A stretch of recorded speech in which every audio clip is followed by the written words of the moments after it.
Hi, things! Hello! Hi! It's going good. How are you guys? Hello! Hi, everybody! The Zenpai, thanks so much for the sub. Thank you! Hi!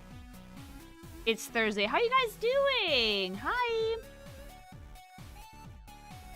I have tea, I have fruit, we're good to go. I have gsupps in the back over there. Hi. A little tired. Oh, me too, I feel you.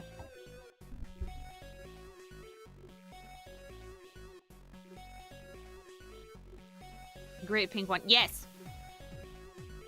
What flavor are you drinking? Blue Screen Babe.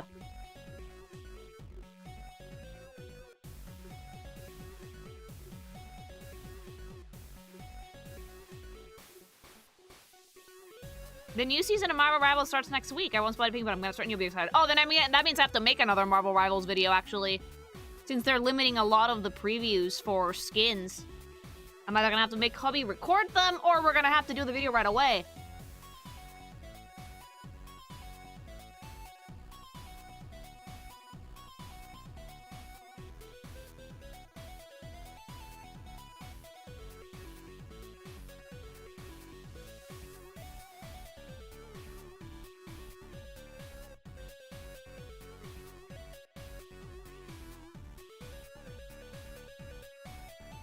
You have 6 left to do in 6.5. More like 3. Lily, Burble, send you curse. Why? Don't send me cursed. I'm gonna barf.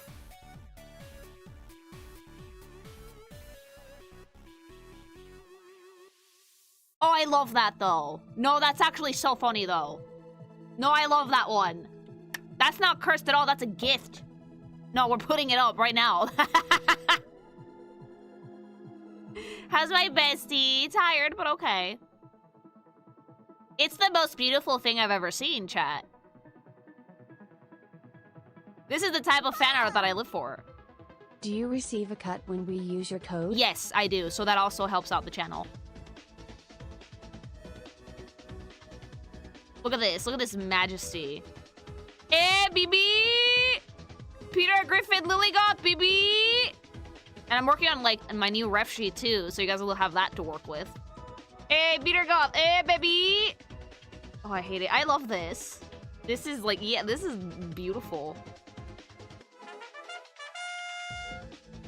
Hi, Lily. Your recent re-video was peak laughing face. Hi, Luke. Thanks so much for the sub. Thank you. I love it. This is the best thing I've ever seen. Peter Goth. Hey, baby!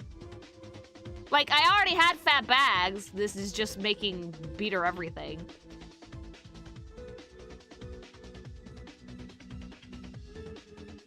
What's bigger, the tits or the ball chin? I think the ball chin. He tagged everyone in the server that is affiliated with you. This is sin. No, this is cinema. How much for you to do a model for that? Ooh, I don't have time. But, like, it's really funny.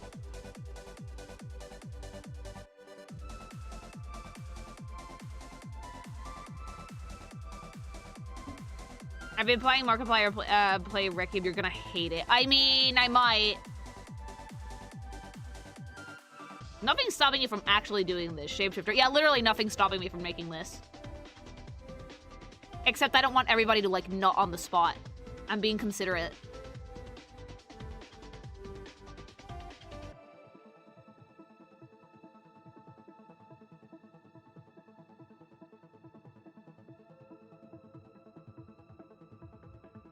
Nadra Melamu as Lois. Burple, do it. So thoughtful. I'm being so thoughtful. I'm being considerate. Not in the what, because that's so attractive that will, like, get so many people off. Like, I don't want, like, a mass boner popping all over the world if they see that, you know?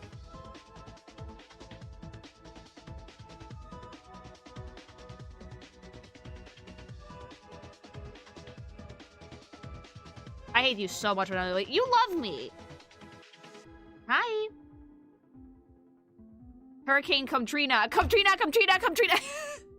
This is why Burple and I are friends. This is literally why Burple and I are friends. Because, like, we're great together, okay? Besties. I hate that. Energy! Here comes the 100K bitch, and it's just the Peter Griffin Lily. What are we doing right now? We're chatting shit before we do our Reverse 1999 review. Brought to you by Reverse 1999. Because they're dope, and they want me to keep making these videos. And they're like, yeah, you can say whatever you want, which is pretty nice.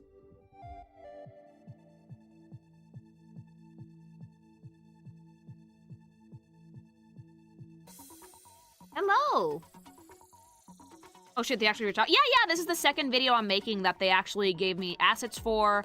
So we can, like, look at the characters, geek out about how beautiful the artwork is. Like, Hobby already saw these, and he says that they're gorgeous, so I'm excited. And we're probably gonna have to catch on Marvel Rivals as well. And then after that, Warframe. We need to fucking get moving on Warframe.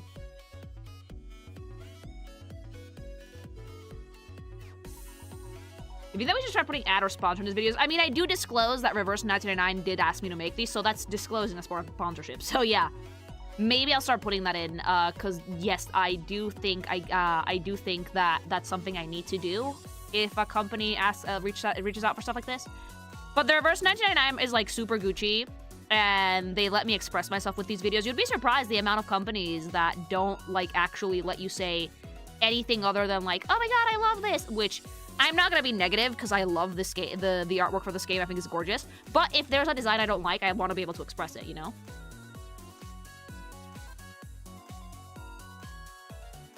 Hi. No, stream just started. But like the Reverse devs are actually super fucking cool. They send me over any asset that I might need, like really, really high quality stuff. It's just great. And they're cool with that. Yeah, they are. They value my honest opinion and you know, artistic perspective, which I really like. Yeah, obviously, like if they gave me material to work with, I'm obviously gonna say it. You are gorgeous. Thank you.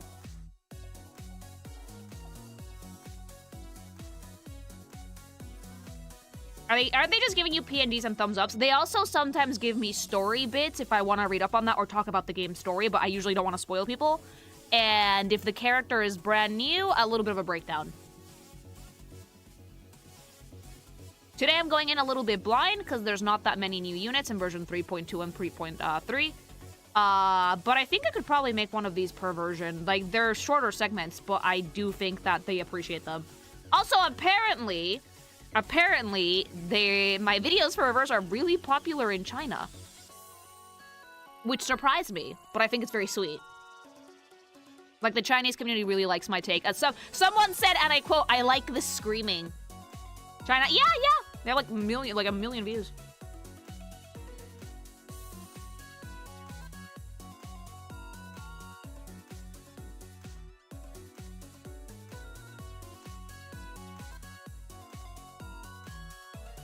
Yeah, they really like them. Love even. Yeah, they're super nice. Like, they even translated some comments for me so I could read them. They were just really, really sweet. I like when the pink thing yells. Yeah, they like my insight and they also like the screaming. Duality of man. To be fair, the screams are top tier. I love them. It's just a shame that they can't come over here thanks to the Great Firewall. But that's why there's amazing people on the internet that translate my videos and put them on Bilibili. I did give them permission to do this, by the way.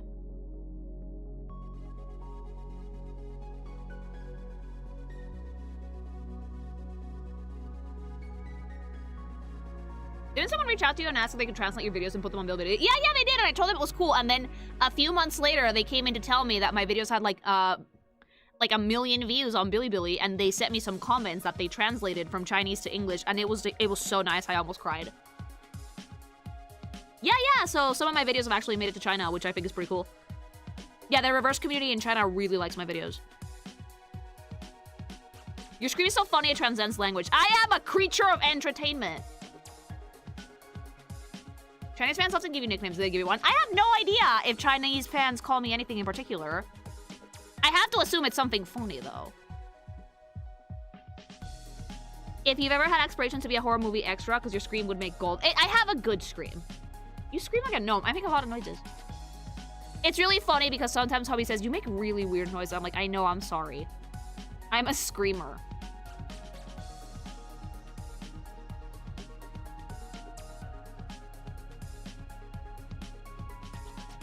Phrasing. What? I meant it. I remember Jesse Cox being surprised to find out he had an oddly large Chinese fan base. One of the things that surprised me is art-wise, apparently I have a decently sized Russian fan base. I did not know this until someone put it out to me. And I was like, wait, really? And they're like, yeah, they want to like translate your comics and shit. And I was like, oh.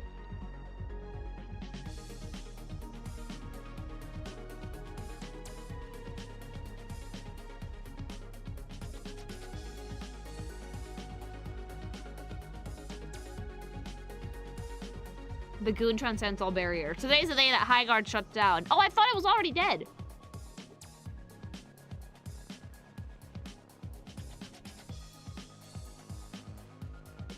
International gooning? Yeah. Russians love their porn. They do.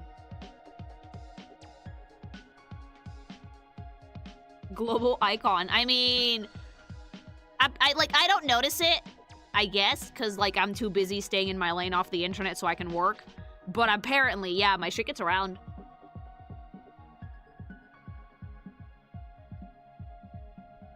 Mrs. Worldwide, who turned her Wi-Fi off so she could work without ADHD getting in the way.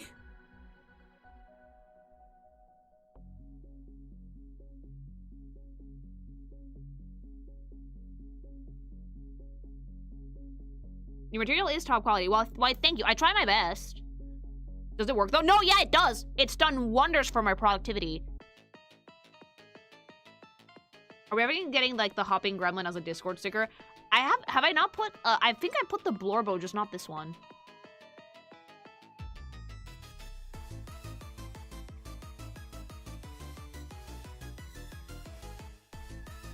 The goonacity to unite all nations. I love that we're using that word colloquially now. I claim full credit. If you guys ever hear anybody say goonacity anywhere, you say that I fucking made it up. Love the Lucina ones. I need to make more Fire Emblem art. Hopefully, Fortune's Weave is going to give me material to work with. I feel it would work with my productivity, but then I realized half my work is literally finding shit online to use. Oh, yeah, no, like... I have, like, an eye on the server. Hubby is the person. And if anything goes down, I just go back on. But for, like... 10:30 a.m. to, like, 5, I'm usually not online. Or I'm online sporadically because I'm working. Did you change your stream hours? No, I'm not American, so I don't have daylight savings yet. Have you ever only drawn Yaoi or only Yuri? Only Yuri. I've been using some Lilyism since I started watching you. I've literally had friends tell me that they go, yeah, girl, in, like, public now, and they hate me for it. Can you tell how gay our Reverse 1999 character is from a first glance? Sometimes, yes. Yeah, why no Yaoi? Because I'm not into it that way. I like looking at Yaoi and reading it occasionally, but it doesn't get me going enough to want to draw it.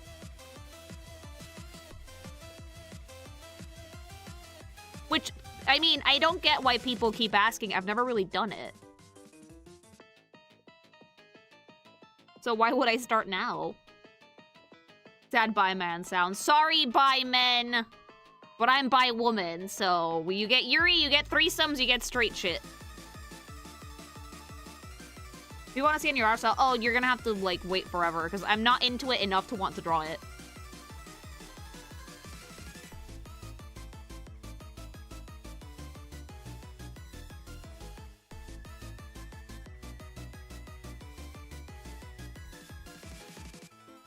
Probably really old calm for your short hairs. Most likely one commission, yeah, because back in the day I was trying out things I would like.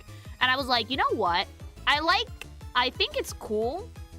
Yaoi's fine. I like to read it. I like to peruse it as, like, a consumer, but it doesn't get me going enough to want to draw it. It's not exactly that your audience would be a majority that appreciates yaoi. No, most of my audience is like dudes, like of the straight Did you see persuasion. Lit Act Nico Robin? No, I haven't yet. Thank you. What if someone throws a lot of money at you? I'm not really gonna go for it. I don't do comms anymore. See, here's the thing, right? I don't draw for money anymore, because, like, thankfully my career is pretty stable. If I do comms, it's mainly for fun. That's why my prices are pretty affordable. So someone being like, I'll throw a lot of money at you, really does not sway me.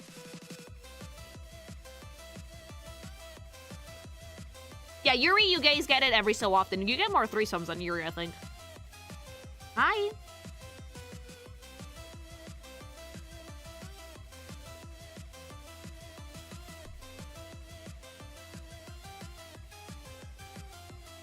That or it's big name content creators like Silver. But with Silver was like, we wanted to make something together. Right? Like, I would not just work with big name content creators. If I like your character and I reach out to you to make a comic or something, I'm not gonna charge you for it. Silver was the first one that reached out to me, though.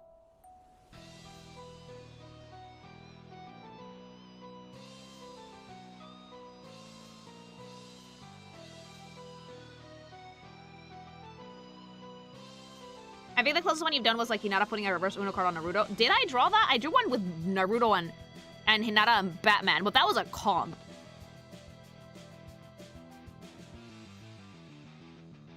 Speaking of your career, is your merchandise selling going well? Believe it or not, I actually don't have a lot of merch.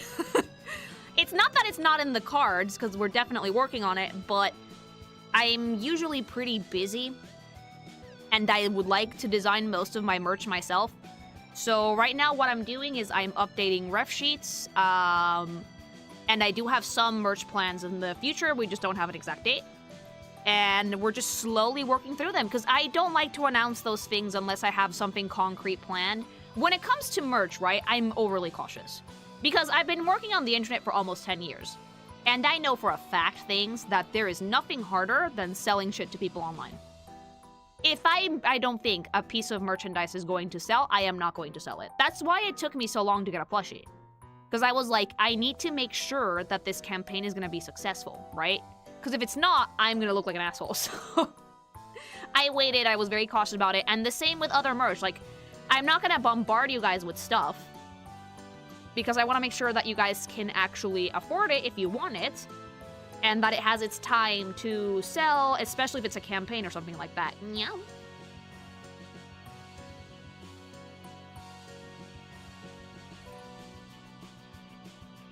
Oh yeah, the Batman thing was a calm. We don't talk much about it.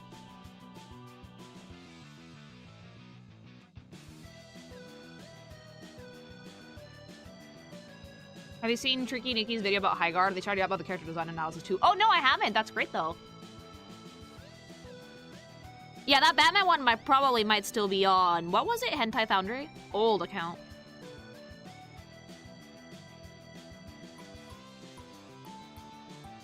I just looked it up. Yeah. Commissions. The Wild West of my career was when I did comms. Truly, it's the Wild West of my career.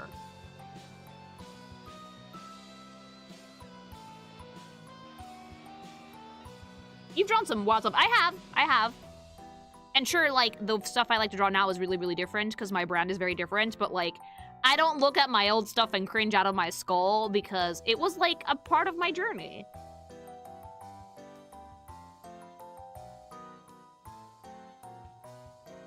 Would you ever do short stacks? I do like short stacks, yes. Hi. Because you like the wildest thing. One of the wildest things that I ever made was an animation of an Animal Crossing character getting it, I think, or riding dick or something, but like in the Animal Crossing art style. That one was wild. That was one of the weirder ones I did, yeah. I did also say no to a lot of really weird shit. But like, when I was doing comms was like, you know, time to expand your limits. Learn what you're into, what you're not into, and that's why now I have it very clear what I like to work on.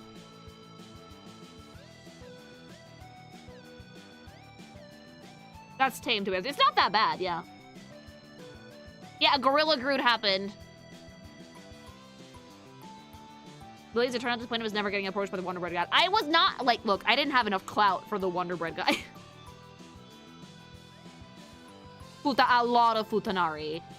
At some point, I was like, you know what? I don't want to become a Futa artist. I'm not super into this, so I stopped doing it. But I did experiment with it.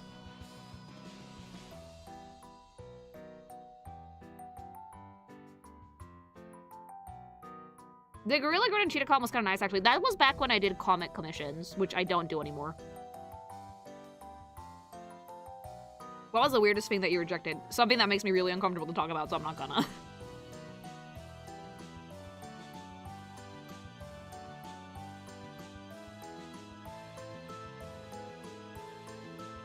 Was there any cons that you turned down that you regret turning down? No, I don't regret any commissions that I turned down.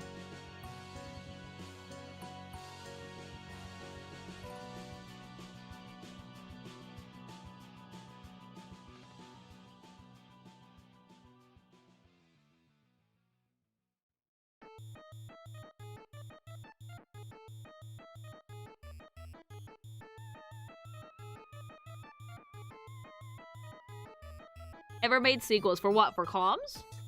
No, I don't think so. The only commission that I did a bunch of that I never actually finished because I just don't have the time to anymore was Garly and Trouble. But Garly and Trouble is the type of artwork that nowadays I would probably not make because it's not wholesome, mama. Don't regret it at all because it was like a time of experimentation.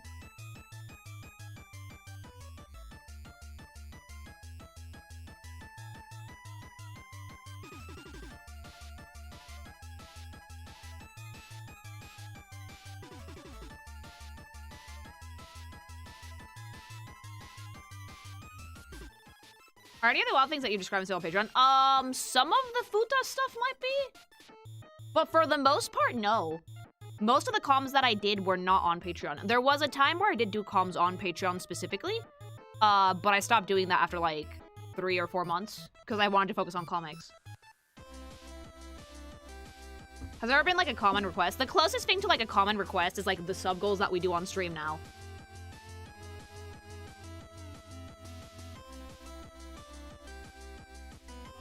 Review characters from Genshin or Honkai Star Rail soon, Lily. You will not like what I have to say about Honkai, so probably not. Because, like, here's the thing, right? No offense, but some of the most fragile people that I've ever seen on the internet tend to be fans of, like...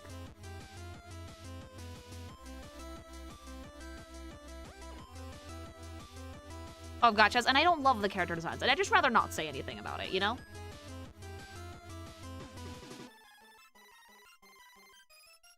Reverse 99 actually is a gacha, but it's a gacha that I actually find pretty goated because their artwork is absolutely stunning and their character designs are really good.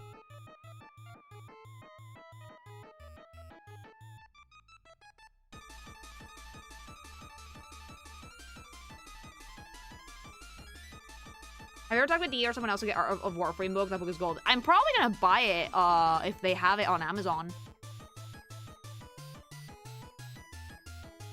Zenless I'm more picky with now because I haven't played Zenless for a hot minute, so I'd have to like do some research on characters now.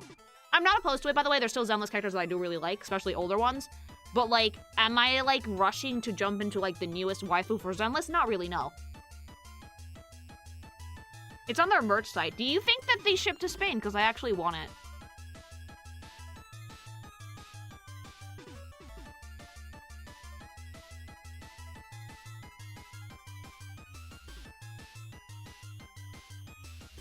So Futa's like out of the question for you to do now. Oh yeah, I don't do it anymore.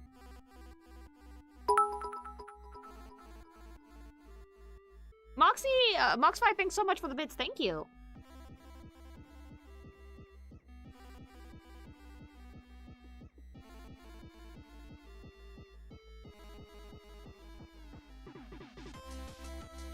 I forgot to add the text. Just type it. Just type it. I'll read it. Don't worry. You know, having played World of Warcraft and seeing you find the elf eyebrow funny, it would be interesting to see your take on the newer races. I'd have to look into it, yeah. Have you ever made Safe for Work comics? I'm curious since I like your works. I have. I actually have a Safe for Work webcomic. For the most part, it still has spicy. It's called Magical Miss Lucy. It's up on Webtoon. It's about a 30-year-old magical girl who was not meant to be a magical girl, but we became one anyway. It's actually a love story. It's really, really cute. And And I would highly recommend everybody go read it. You guys are actually going to get an update this month. Speaking for myself here, but I do not find any of the hoyovers as waifu material. I mean, I like some Hoyo characters, believe it or not. Like, there's some really banger ones, Zenless specifically, but there's some that are just, like, visual noise to me, so I don't like them as much, if that makes sense. Thank you for the super.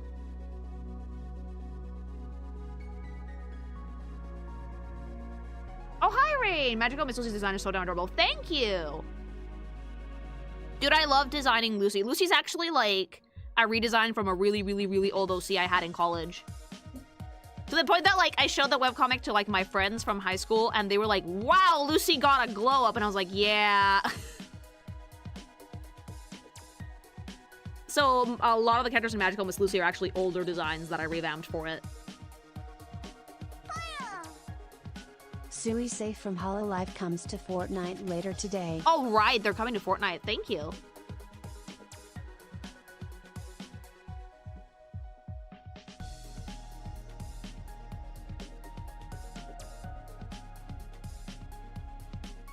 At least Zenless still has something. Zenless is like, half of the designs are MiHoYo nonsense, and half of them are actually really goated. The ones that Water Kuma concepts tend to be better than the MiHoYo ones. But, like, there's a lot of characters in 2.0 that I fucking, like, ugh, boring.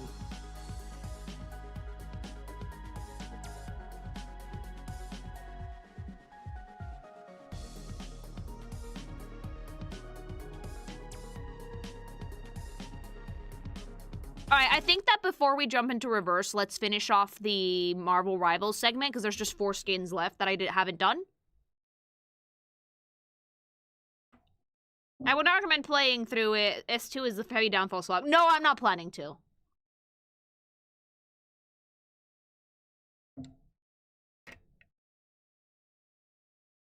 How many skins? 4? 4! Skin. Eh, baby! This is why Burple's my friend. For what? 4 skin! Eh, baby! And these are actually ones that I don't think are going to get yeeted, but in the interest of making my editor's job a little bit easier, let's do that now. Then we'll do Reverse. There's 2 coming today. Yes, but we'll probably check those out next week.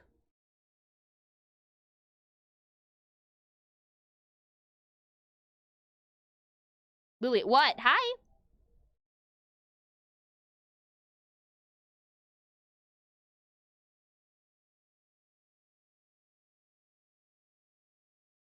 This one doesn't need any intro because this is just something that Wave is gonna stitch into, like, the YouTube video. You're done? No, I wasn't. Because we were already running overtime. By the magic of editing, welcome.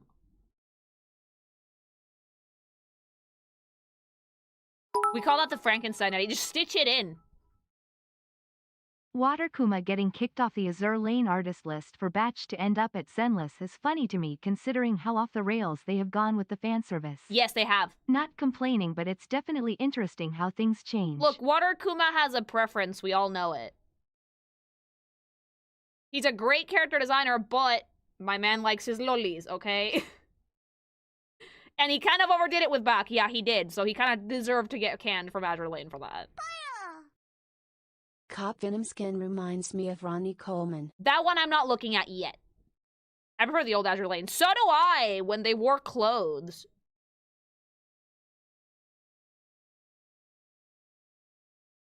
Just say in the idle units on their first week got like a maid skin. It's like, oh, I know. Oh, I know. I know. Oh my fucking god. Did you look it up? Did you look it up? D does ship to Spain, but it will take like 2 weeks. You can see their shipping policy on the merch side. Oh, that's fine by me. I'll wait. Casually spoiling a skin match. It was bound to happen because the new season's dropping in like 2 days. When they wore clothes. They don't wear clothes anymore! Azure Lane doesn't wear clothes anymore. Like, all of these girls be naked.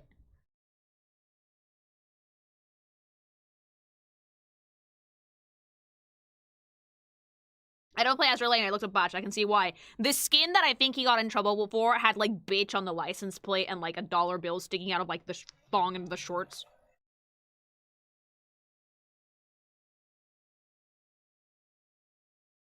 Crazy. Yeah, he got in trouble. And then there's Snowbreak. Ugh.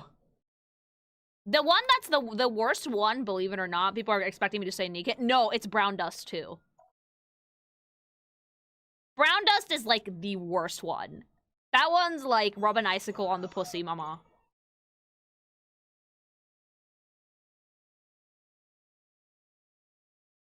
Brown Dust is the worst one. Like, Nika's not that bad. If anything, Nika's like more chill at the moment. Alright, let's get to this Marvel Rival business, shall we? Wait, hold on, Triangle. Where are you? I don't know if I'm gonna need it, but just in case.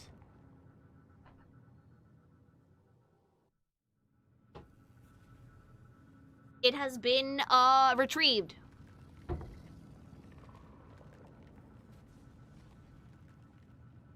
Okay, so we have 4 skins left. For, 6.5, I believe.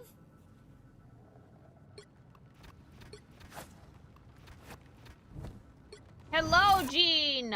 Phoenix! Let's see it. Oh, I love! Mama. Mama. Oh, bitch. I love me a woman in a suit. I like me a woman in a suit that can annihilate me. Destroy me, mama. Is this like politician? Jean, the hair. Oh my god, the... Guys. Are we seeing the fucking bahongi on this character? Like... It like curves the jacket. It like curves the jacket. Which one? Both? Lady, you're going to break your fucking spine. It's broken. Oh, the pinstripe suit is such a great vibe. And it's also kind of like an ensemble. It's not just like a suit and the shirt on that set. I think she's also wearing like a matching top, like a vest thing. The kind of like peacock feather designs on the lapel are beautiful. I do like the X on the belt buckle. And on the lapel of the blazer. The earrings match really nicely as well. It plays really nicely with her eyes. And yeah, the glasses make it super sexy. She looks great. This is big CEO energy, chat. Also, oh my god, the shoes are phenomenal as well. This is like, we need more of this, Marvel Rivals. I want every woman in your game in business casual. Or business.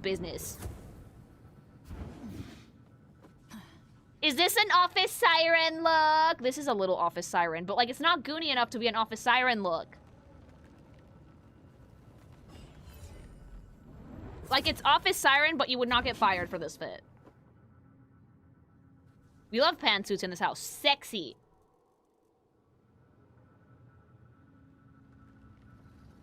Jiggle physics on the ass. Jiggle physics everywhere. This is like an office dom look. Dude, look at the butt. 10 out of 10 bahonki. And absolutely beautiful accessories as well. Oh, I didn't see the chain on the back of the blazer. That's really nice.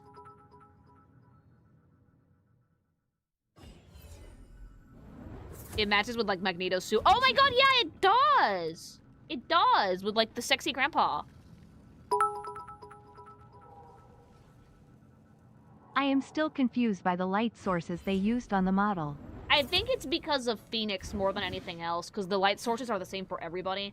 But Phoenix does emit some bit of light, so that's probably why. This is gorgeous. Okay, let's see the MVP, if any.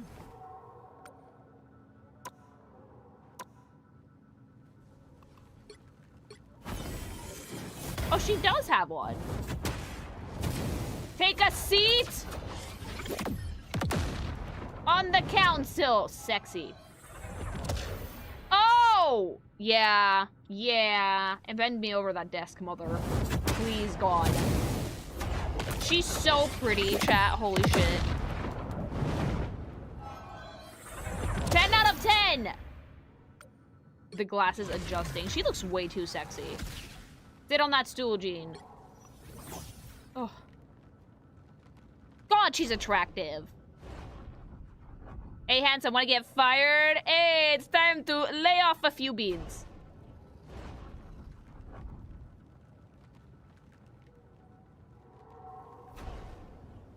I love this, and I kind of want to see every hero in Marvel Rivals have a fucking skin like this.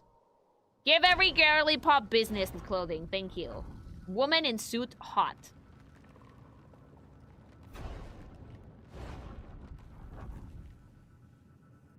Alright, who's next? Oh my god, the moon is haunted! What you got, baby boy? Oh my god. And I thought Thor's disco one was gay. Like, this is flamboyant. This is the fuck? This is... It's kind of giving, like, rock opera. Like, high gay rock opera. I love it, though! Like, the fucking black and white, the way that the jacket is split up is really cool. Same with, like, the cape. The crowd is insane, too. And, like, oh my god, guy liner! This is the most glam rock thing I've ever seen. Guy liner! I think it's because they gave him, like, 70s hair. He kind of looks like Diego from, like, League, but, like, not as, like, haunted. With the pale eyes. Look at the star, the galaxy pattern on the black side of the coat. Ooh, it's beautiful. Gay Earth Lord. It's giving. Oh, it's giving.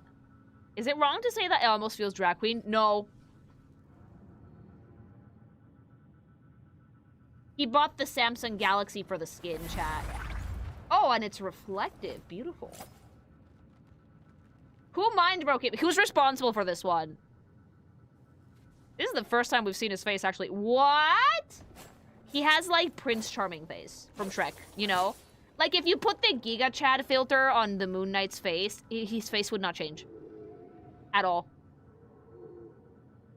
The purple highlights are so nice. No, the colors are beautiful.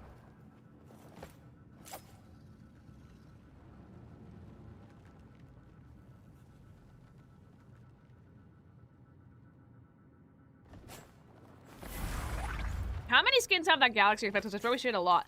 A decent amount. But I like the duality of the design. It's fairly well constructed. It's actually symmetrical in most things but colors. And a few symbols here and there. Pretty easy to follow. Very chaotic silhouette, especially on the top, but really, really fun. It's almost like Prince Charming versus Prince Evil. You know? Fight your battles!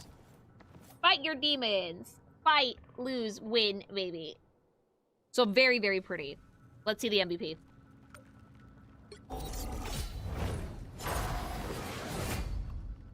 Of probably the most flamboyant Moon Knight. Oh! Oh. Please don't do that. Oh! Bondage. You know, it's kind of hot.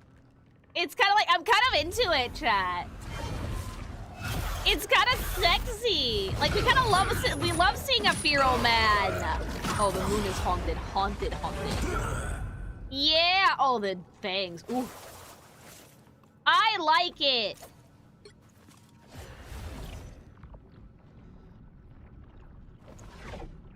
Why is it kind of hot? Ratman coated? Only slightly. I love it. It's a great design. I really do like the duality. The moon phase is a nice touch. Also, like, the full schizo moment. Sexy!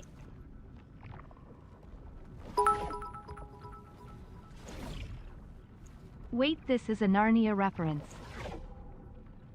It is? From where? Thank you. All right. Next.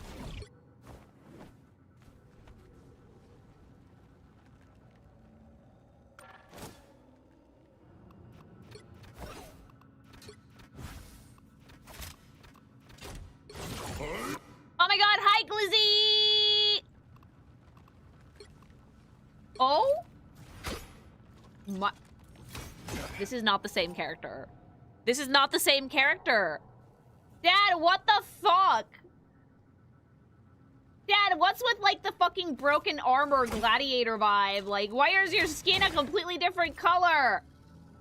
Ow, the edge. It's like, it looks like a fucking Elden Ring edgelord player who's on, like, New Game Plus fucking 7 at this point, you know?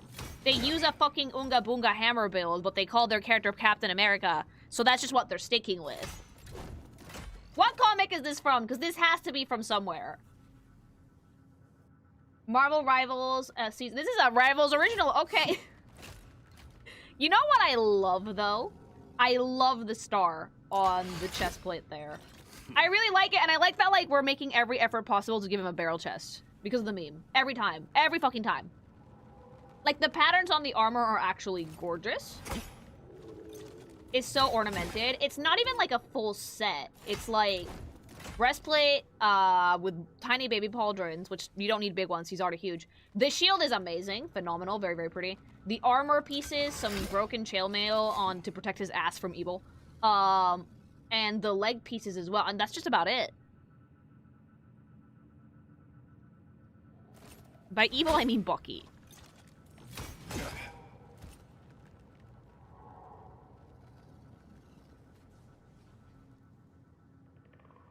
Also, yeah, he got a really bad sunburn, mama. Ow. The Black Knight is, like, an entirely different character. Yeah, like, I don't know why we gave this to Captain Glizzy, but okay. Wait a minute. When he animates, he has crotch jiggle. That piece of armor moves. It's barely containing the freedom Glizzy. This is someone's fantasy. Bucky's. Freedom Glizzy! Jiggle Freedom Glizzy! Let's see the MVP for the Freedom Glizzy. Hey, I'm pretty sure he's dead in that skin. He doesn't look dead.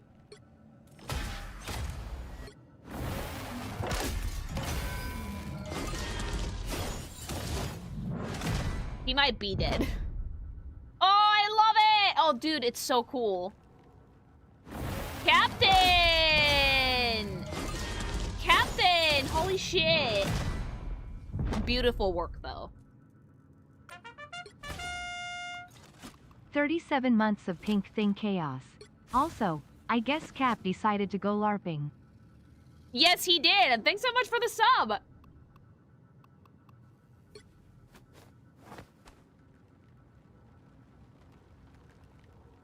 So we're getting, like, a cool Berserker set? Nice. I'm imagining so. Alright, there's one more skin in this update.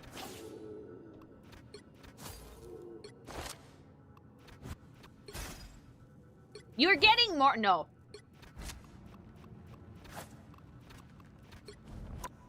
Or, baby girl Psylocke, who is gorgeous. Are we doing the space pirate thing? I love it, but, like, she looks so different. This is not Psylocke. This is, like, an entirely different character, mama. I adore the costume. Don't get me wrong. Like, I love the pants. I love the boots. The color scheme is gorgeous. The hair is really fun. But if they had wanted to make it feel like Psylocke, they should have probably made it purple or black. Because, like, this hair color fucking confused me. Oh, look at the little butterfly details all over the outfit. That's so cute.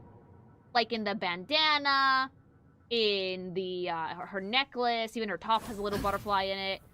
The fucking belt buckle. Like, the space pirate aesthetic is dope, and I'm really glad that they're doing it. But I wish that the hair color was, like, black, because, like, the red doesn't suit her that much. Yeah, I almost thought this was Natasha. I almost thought this was Natasha. Is it bad? No, it's a pretty dope design, but I don't think it fits Psylocke. Their hair changes color, that's what confuses people. It is a little confusing, yeah.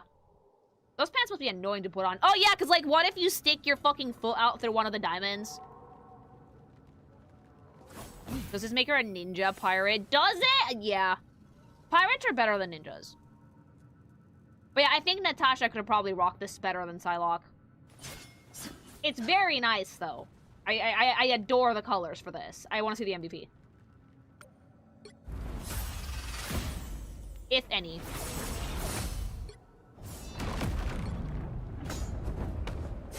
See, that's aura farming! Gorgeous. Absolutely stunning.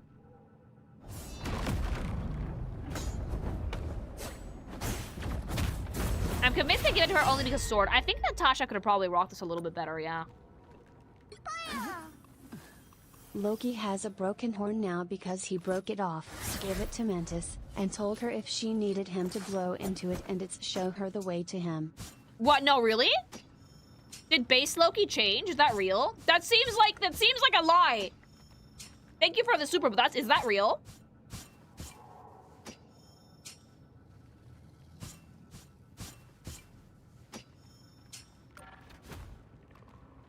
Now I need to see him. Where is he? Where's my rat daddy? Nothing changed about Loki. He looks the same. Everybody looks the same. Liars. Liars.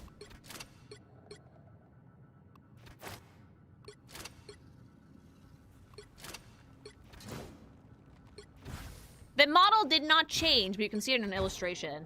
Oh, let's start with that.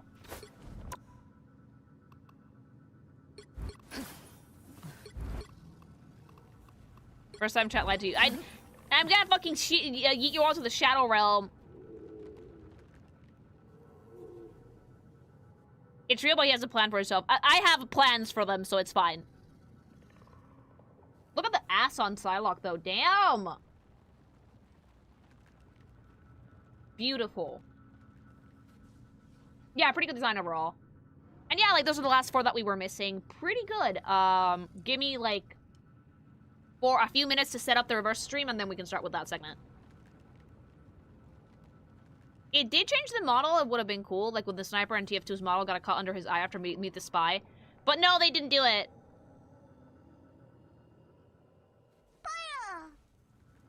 Not sure if rivals will ever acknowledge it, but in the comics Psylocke used to be British before becoming Asian by a psychic shenanigans and body switching. Her real name was Betsy Braddock. None of those words were in the Bible. What? What do you mean? Becoming Asian? That's not something you can do. That's so weird. I don't think they're gonna acknowledge it. No, thanks so much for the super. What does she need the chair? She has my face. Because the fucking game would not allow that. The ratings would go up.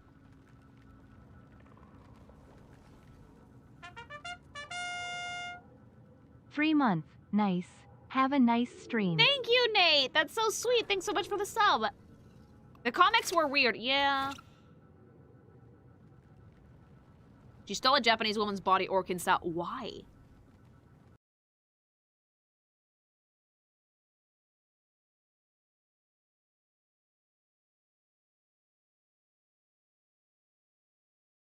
Whenever you think that the comics did something weird, the answer is usually that they made it weirder. Yeah.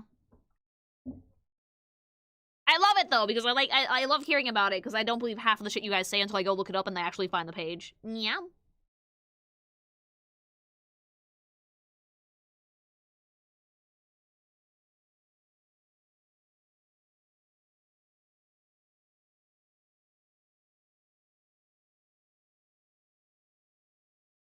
For some people, comics allow people to unleash their creative wieldings. We know why. I mean, I do it all the time.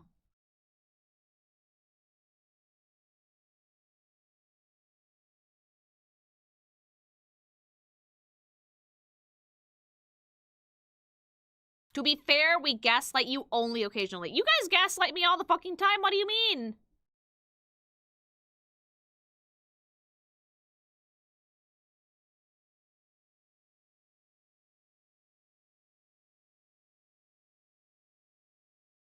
You're fun to gaslight. You guys are so nice. That's what a gaslighter would say. You guys are super gaslighty. I'm sure comics have done Nazi for tags at least once. I mean, I do it all the time.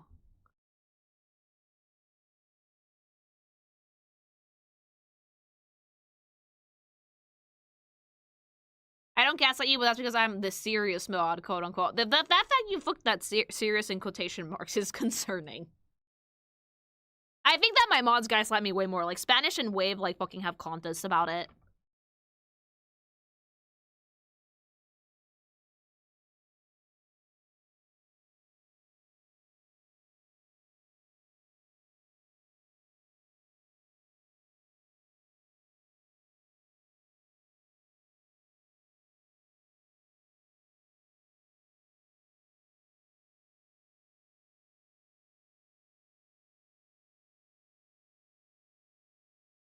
What about Burple when he was a mod? Burple is a storm that is approaching, and he always has been. Burple doesn't need to be a mod to gaslight me. Alright. So I think we're about ready to start the Reverse 1999 segment. So, as you guys all know, I am a fan of a little gacha called Reverse 1999. Because not only does it have incredibly beautiful artwork, it's actually incredibly stylish and also pulls a lot of inspiration from fashion through history. And this video is actually, in fact, brought to you by Reverse 1999 because the devs are awesome and, like, they reached out because they like the character design reviews, so they want me to keep making them. So we're going to be covering 3.2 and 3.3 today. Mainly skin, a new character or two. You know the drill. Shorter segments, but there's a lot of beautiful art to cover, so I think that it's completely worth doing, even if there are shorter videos for now. So we're going to dive right in, look at the new units, look at the new skins, geek out over how gorgeous the artwork is, because that's usually what we end up doing, and just enjoy our time with Reverse 1999. So thank you again to the Reverse 1999 team for getting me all of these really awesome assets, and for encouraging me to keep making these videos, because it's super appreciated, and we all really like them. Okay, let's begin.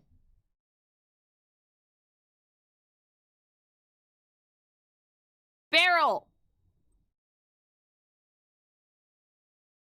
Oh my god, duh. Oh, we start strong. We start strong with a very Art Nouveau, like, fucking silhouette. Oh, the hair. Chat, come on. Oh,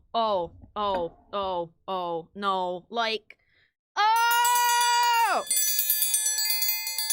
This is Matilda's mom, by the way. Damn.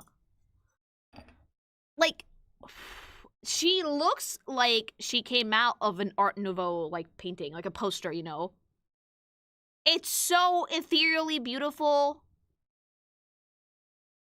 So graceful, so elegant. Like the wispy hair, the shawl, the fucking dress, like, ugh. It's giving Milfy, but like 1920s Milfy, you know? This is a new limited character, by the way. It's so gorgeous. Very, very pretty lady. Let's zoom in and see some details, because we actually did get these high res. Oh! Oh, I'm gonna cry. Look at the fucking... Okay, so, like, when Art Nouveau was in fashion, it was actually very common to see pieces of jewelry, like the ones that she's wearing, like that dragonfly pin on her headband. They made them out of gold and enamel, not quite precious stones, but they played with, like, some really fun shapes and patterns, right? And they were all very ornate, very pretty, but super leaning into organic shapes. So they weren't, like, traditional jewelry. They were a little bit more avant-garde. This suits this character perfectly, though. It's just a really nice little soft little bit to contrast with, like, the very pale, almost silvery hair. Rendering on the eyes is immaculate. Fucking stunning. Is that a crystal embedded in her neck? I thought that was jewelry for a second, but I see crystal coming up from within the dress. That is gorgeous. Absolutely stunning. Yeah, the jewelry is beautiful, but, like, look at the patterns on the dress as well, please. Like, there is so much love and care into every single piece of this render. Like, the fucking dress looks like silk brocade. The shawl looks like a little bit of a bit of a heavier fabric, something a little bit denser, maybe. With, like, beautiful metallic embroidery. The same crystals that she has on her collarbone. And on, like, her on her neck as well. I also really like those tassels that kind of look like leaves. So pretty. Oh, the dress has a little bit of transparency to it. This is genuinely one of the most beautiful skins I've seen so far. God, like, the way that she's grabbing at her skirt, and that you can see, like, the fucking way it would fold, the same way that silk would. In reality, this is the most talented artist that I've ever seen in my life. Christ on a bike! And it's beautiful because it perfectly encapsulates, like, the silhouette of the era, which is, like, very elegant and ethereal, and almost like some form of, like, beautiful mystical being that you can't quite touch, but you can look at all you want, you know? That is stunning. So stunning. Yeah, this is an Art Nouveau-inspired design.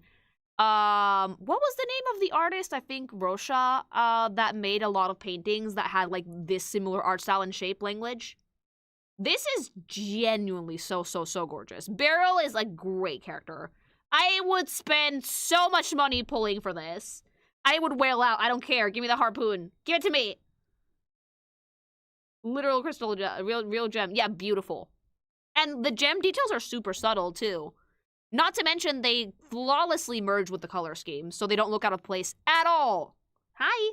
Stunning. Okay, absolutely beautiful.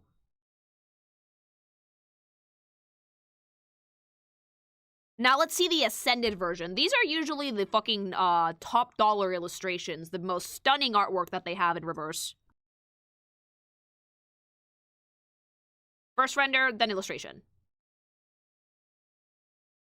Oh, wow.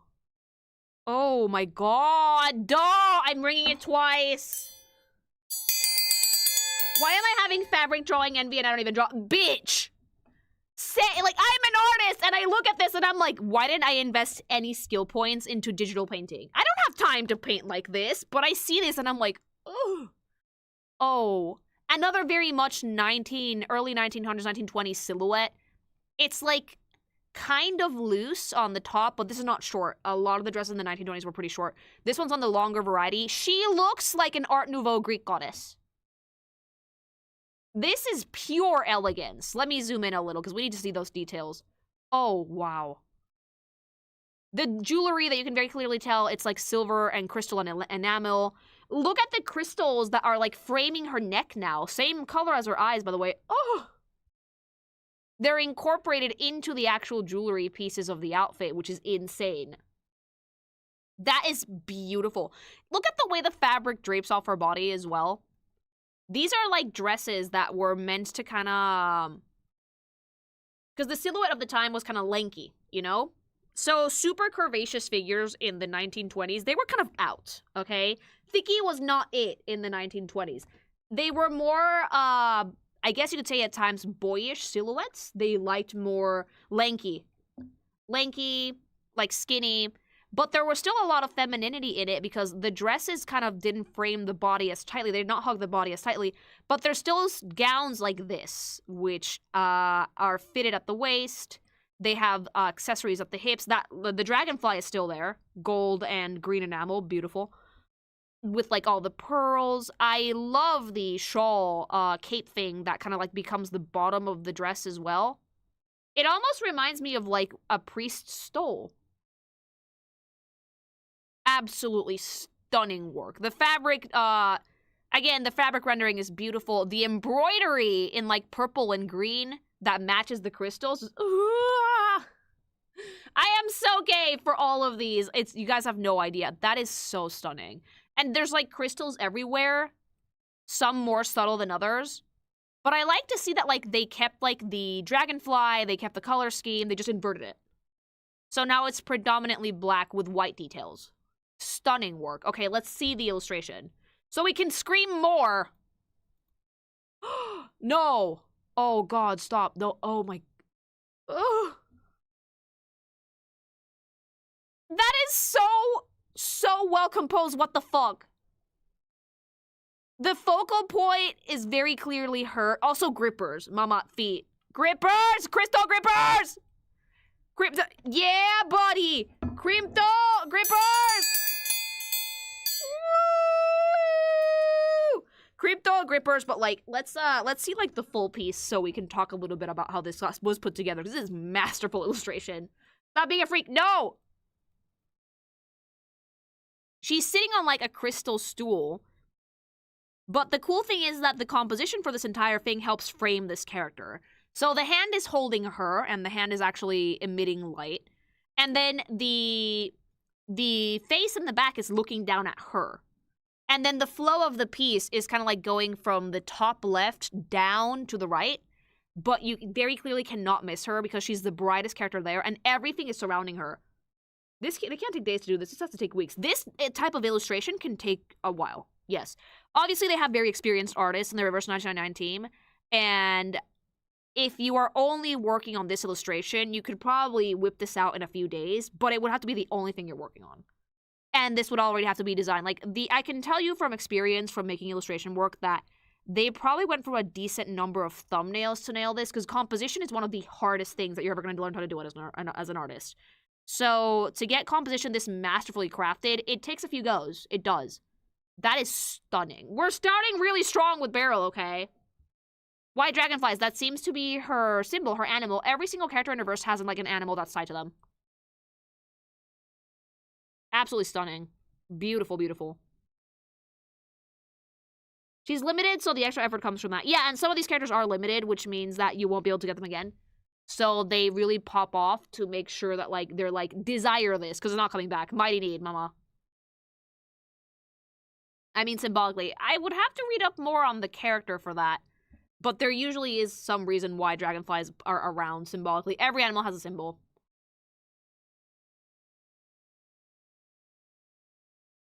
The color themes are plot important. The bad guys are very heavy on blue and gold. She's a bit of a middle ground character plot-wise. Yeah, because, like, she has blue and gold, but she also has, like, a decent amount of green and also black and white. They come back, but very rarely. Yeah, I mean, it does happen with gachas, yeah. Gorgeous. Okay, let's keep going.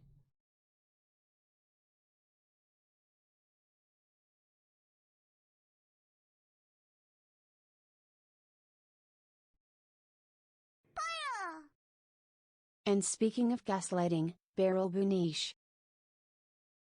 An absolutely stunning character. Thank you. All right. Who is next on the chopping block? Broom.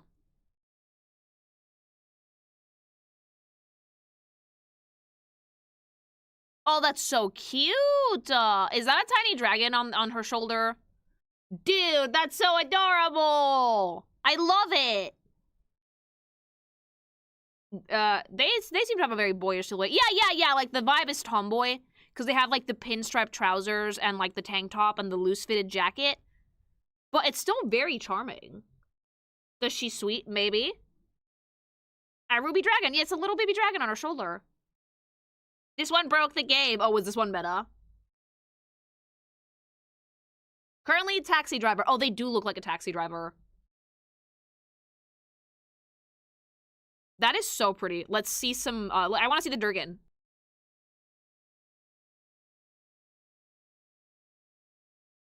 Oh my god, it's so cute! Dude, I want the dragon. I want the Ruby Swarovski dragon. Where can I get that?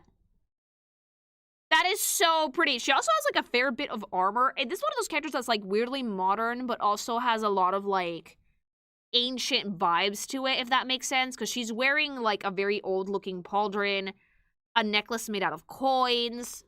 There's, like, gold embroidery and stitching on her jacket. She's wearing, like, these big bangles. But, like, the silhouette of the character is super modern, though. This is a very trendy outfit. Fabric rendering is insanely gorgeous. And, like, the hat is also super trendy. So it's kind of hard to place this one in some sort of time period, you know? It's absolutely stunning, though. Especially the little dragon. It's so cute! This definitely looks like someone who would go to rob a few graves, though.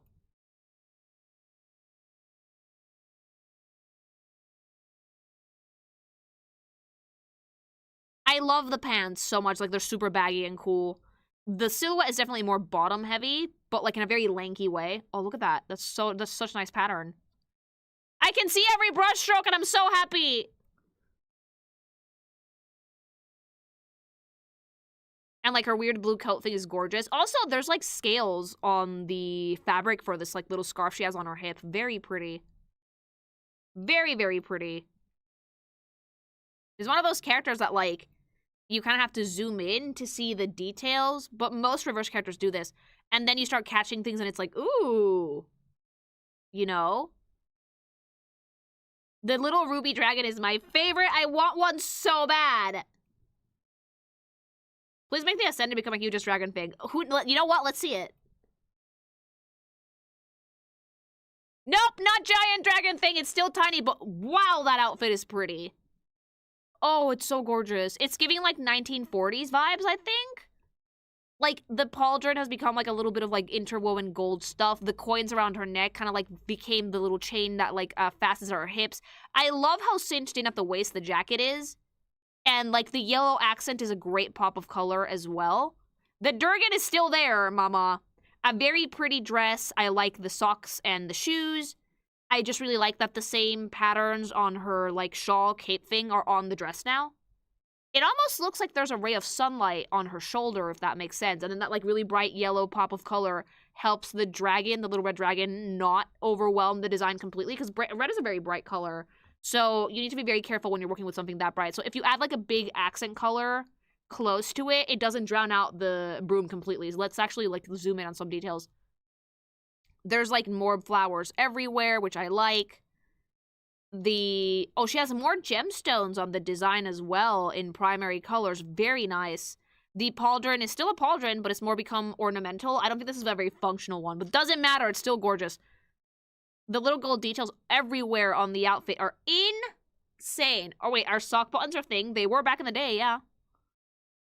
Gorgeous silhouette. She's still wearing all of her jewelry, but, like, we've embellished a little bit more, I guess you could say. So now there's, like, flower motifs everywhere, big gemstones, little leaves and things. Absolutely stunning. Same patterns on the dress as on the shoes. Oh, I love. It feels like a school uniform, but, like, a more college-aged one, if that makes sense. And the little ruby dragon is obviously gorgeous. Oh, that looks like an eye. That's so weird. I love it. Look at the creature! Oh, I love the creature. And now let's see the illustration.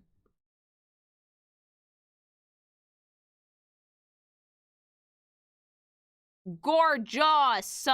You know, she does look like a taxi driver in this one, a little bit. And the Ruby Durgan is alive! There's actually, I think, a dragon or a giraffe. But yeah, what the fuck? Why is there a giraffe going through the windows in this? It's very, like, surreal. Very surreal painting style. I love it, though, because, like, it's so nicely composed. 40s maxing. This is very 40s coded. Yeah. With, like, all the gorgeous jewelry, the little ruby dragon, the use of yellow and blue all over the entire image. It's absolutely stunning.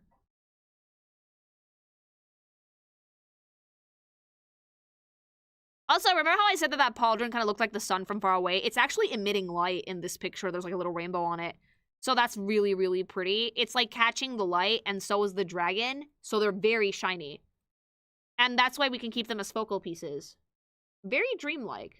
Very artsy chapter. Yeah, I could see that. Like, it feels like the point of the event was to make something really surreal, because this does feel like a surreal painting, which I actually really, really vibe with. Look at the giraffe! And then the eye in the background there that becomes a flower. Super fucking weird. Love it. Oh yeah, the Eiffel Tower's in the background. Yeah. No, whoever, like, made this illustration is super talented because they managed to convey the surreal feeling really, really well. This feels like Inception, and I think that's a good thing.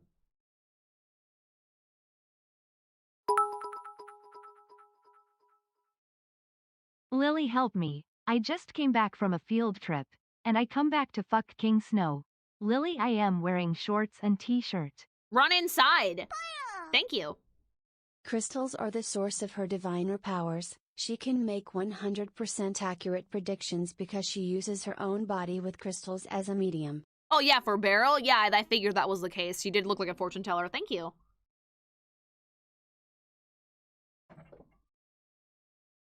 The entire event was Broom going through trauma. I can see that, yeah. Rip that guy in the snow. No, they'll be fine.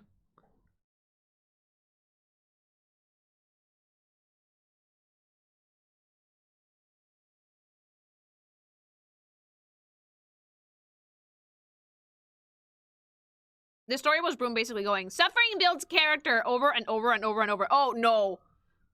Poor thing. I sent that a while ago. I pause supers while I'm doing review stuff.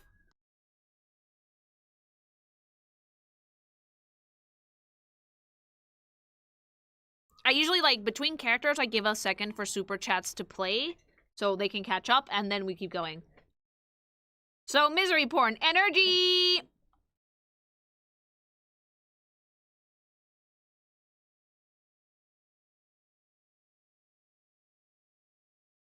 Okay, this is the last of the characters. This one only has one illustration.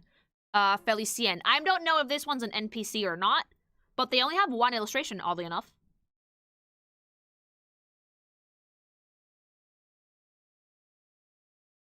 Oh, dude, that's so pretty. Oh! This is an NPC. She's so stylish! Wait, are even the NPCs this fucking stylish in the game? I've never talked about the NPCs before, because usually I only go through the units, but that's so stylish!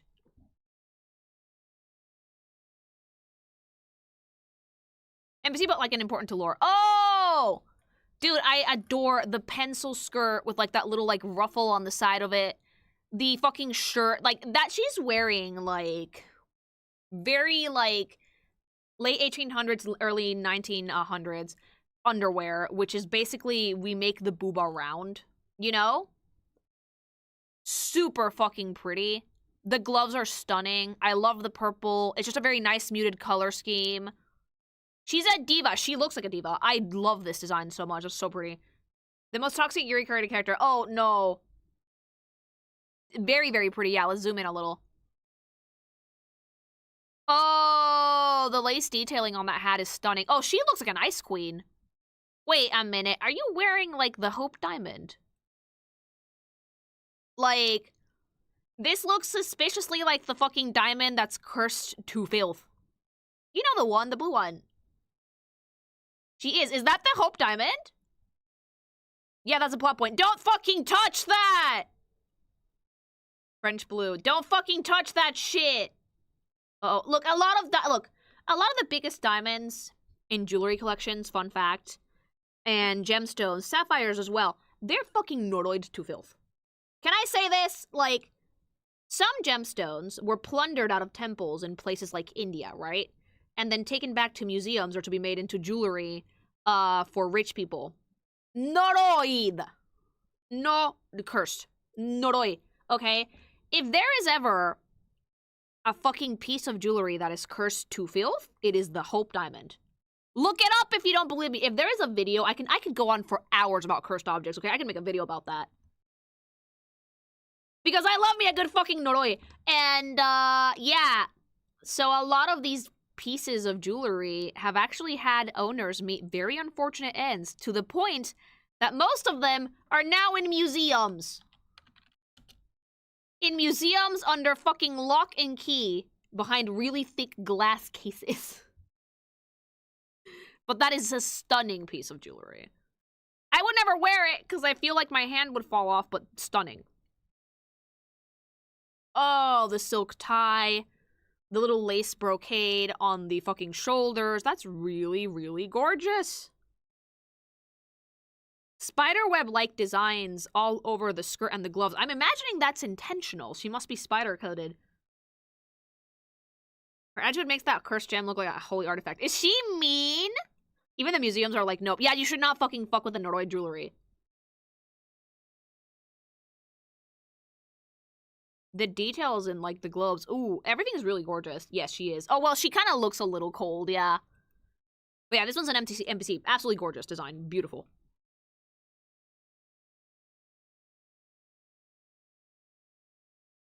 Alright, now we're moving on to skins.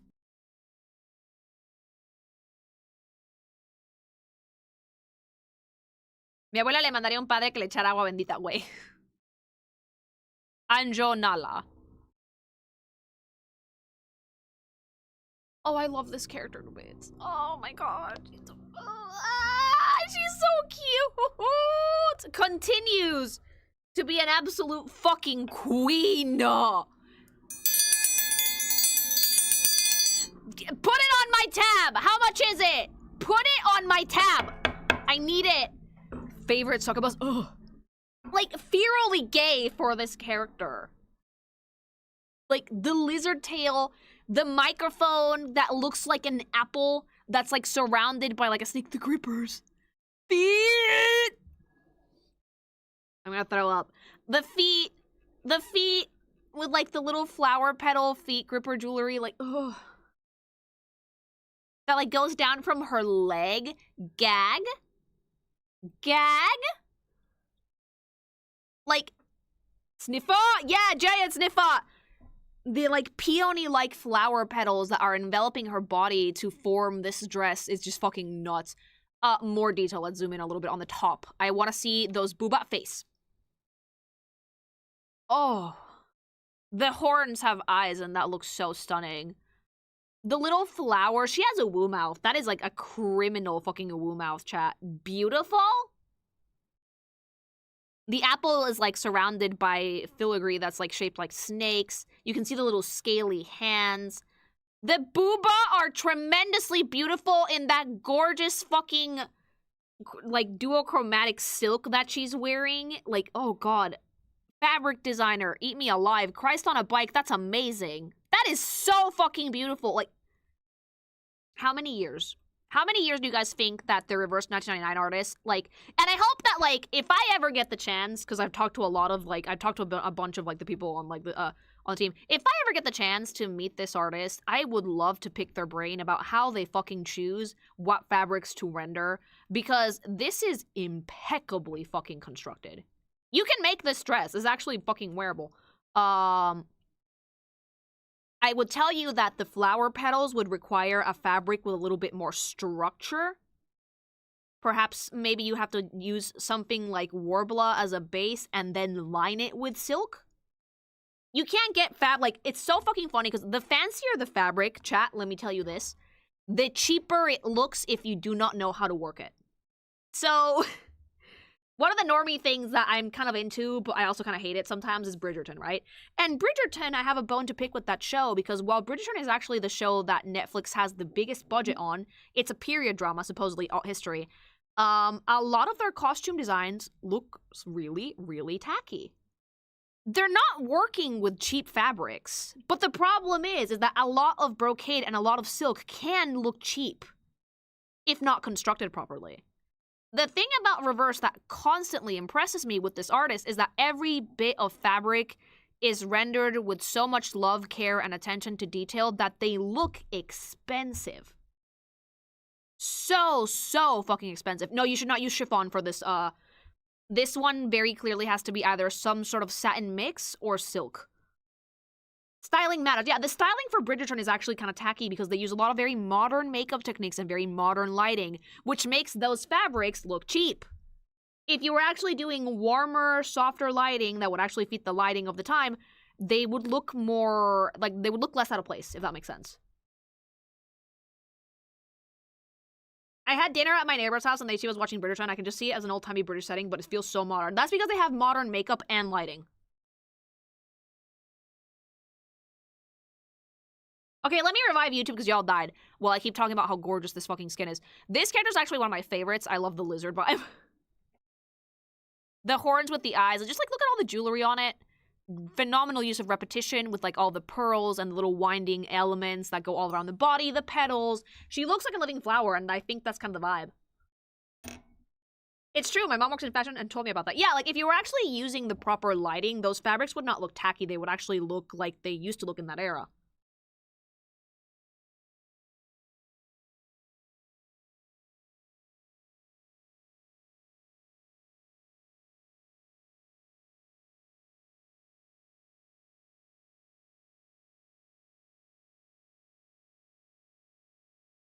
Like, look at the little details on the jewelry here. Like, the one big pearl. Like, something like this, nowadays, if you want jewelry like this, astronomically expensive. Like, a fucking leg piece like this would run you probably, like, at least 10 grand. They don't make shit like this anymore because it's so fucking expensive to craft. And we have nowhere to wear this shit. So, like, you still see really expensive art pieces in jewelry stores. Like, if you ever want to, feel like I'm poor, go into, like, Fabergé's website and check out their jewelry collection, you will feel immediately inadequate. Because that shit, while the designs are beautiful and they're great reference, it's like so fucking expensive. We don't get shit like this anymore. You can only rent this stuff. Yeah, believe it or not, most celebrities rent their jewelry.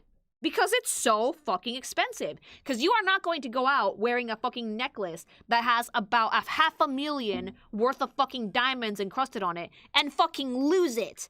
It is insured and it is rented. Because you cannot fucking afford this shit. This is way too expensive. The attention to detail is absolutely beautiful. It's mind-boggling how fucking gorgeous this is. And that's why she's one of my favorites. Let's see the illustration, because these don't have ascended. Oh, this is one of the tarot ones. Of course she's the devil. Of course she's the devil. The motif was right there. Stunning. Phenomenal.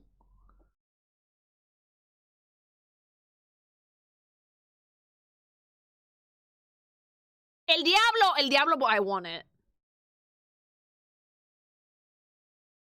It's a fucking stunning piece of work. Like, the framing, the Art Nouveau fucking frame on the card, the horns becoming, like, a part of the actual frame for the illustration, the fact that it looks like an open window, high contrast between the pink flower and, like, the fading blue skies in the background, the organic trees that kind of frame her body, the fucking focal point of this piece, fucking point it out, chat. Point it out! What is it?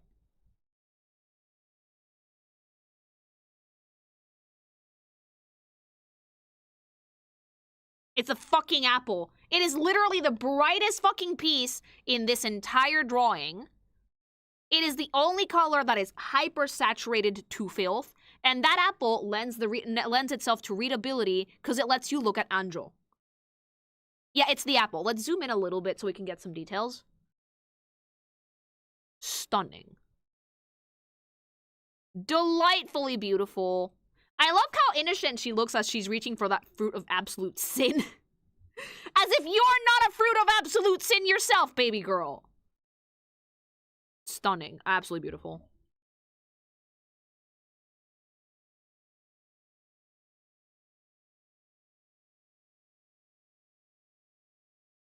I want to grab that ass. Mods, editing team, apple crunch sound right there. I want to touch it.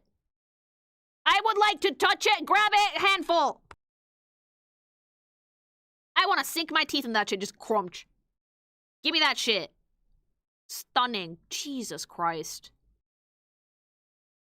Everything about it. Oh, that turns into an eyeball in the back. That's gross. I love it. Absolutely beautiful dress. Gorgeous girl. Deserves the devil card for sure. You may touch it once and then we die. Eldritch swans.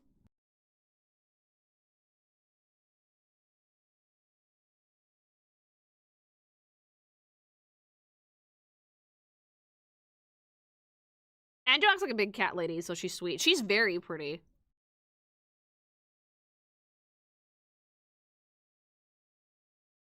Dude, I love the grippers 2 bits.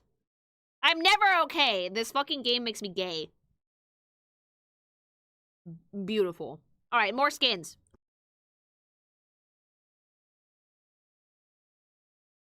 I can see, like, the sliver of a butt cheek. And I love it.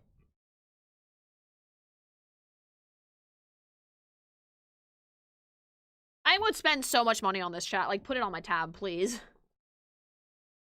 Lots of skins have the toes out because they know what we like. Oh, he's sold. Oh, great. This one's gonna... I'm gonna fucking throw up because of the gay!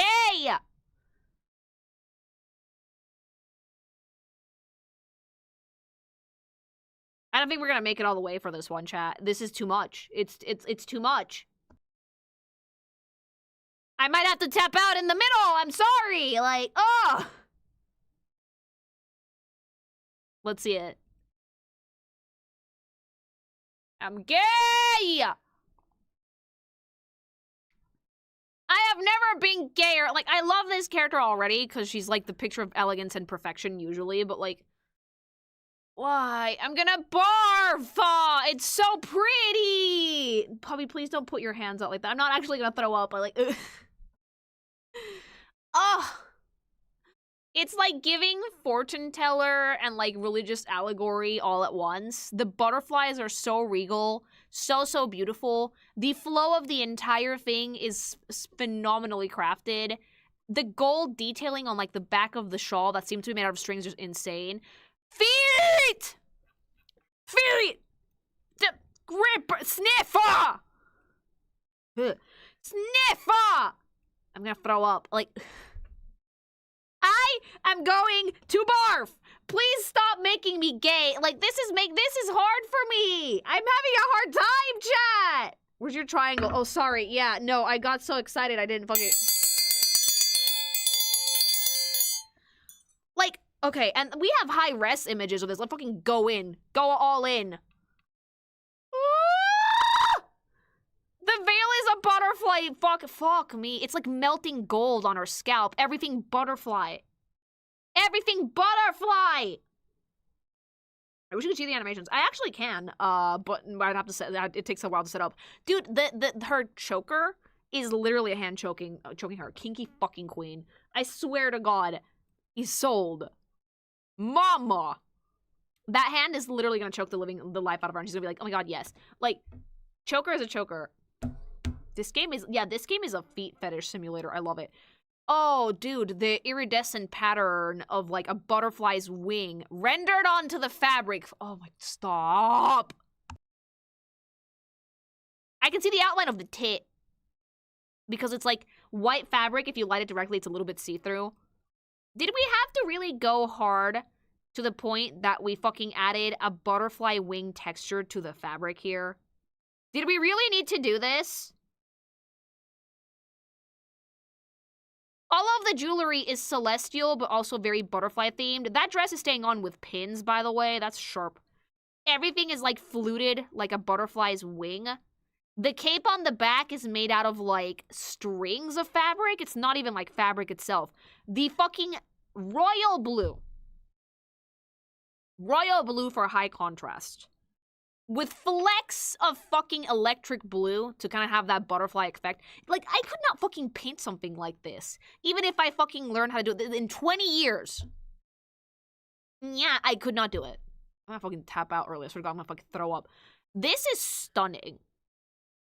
There's butterfly on the back, pearls everywhere. Pearls that look like dewdrops. Like, come on. And okay, of course the dress has a fucking blue lining on the inside as well. Fuck me! And grippers. And again, more butterfly patterned lace on the bottom, because of course it is! Also, like, I don't know, like, Chinese community, if you guys watch this, I love this. 2 bits. I'm not complaining at all. I'm obsessed with this. But, like, it's overwhelming me through sheer beauty, so I get mad, because I'm like, I don't know how much my body can handle this. You know? You know, like, it's difficult. Oh, the face is stunning. Let's see the illustration. I would love to see these outfits made real. Modern fashion is such a joke. You guys know why we don't have clothes like this anymore? Expensive. These fabrics, an outfit like this, crafted like this, would run you fucking tens of thousands of dollars. Because of the fucking quality of the fabrics and the gold embroidery alone, okay? The reason why we don't have outfits like this is 2 reasons. 1, it's very expensive to make clothes like this. 2, they are not practical. It's very time-consuming to craft a piece like this. We need stuff to be mass-produced and quick and practical and easy to wear. That's why you normally only see shit like this on high-fashion shows. Haute couture, which is basically wearable art, is where you will see stuff like this, but it is looks that don't usually leave the runway.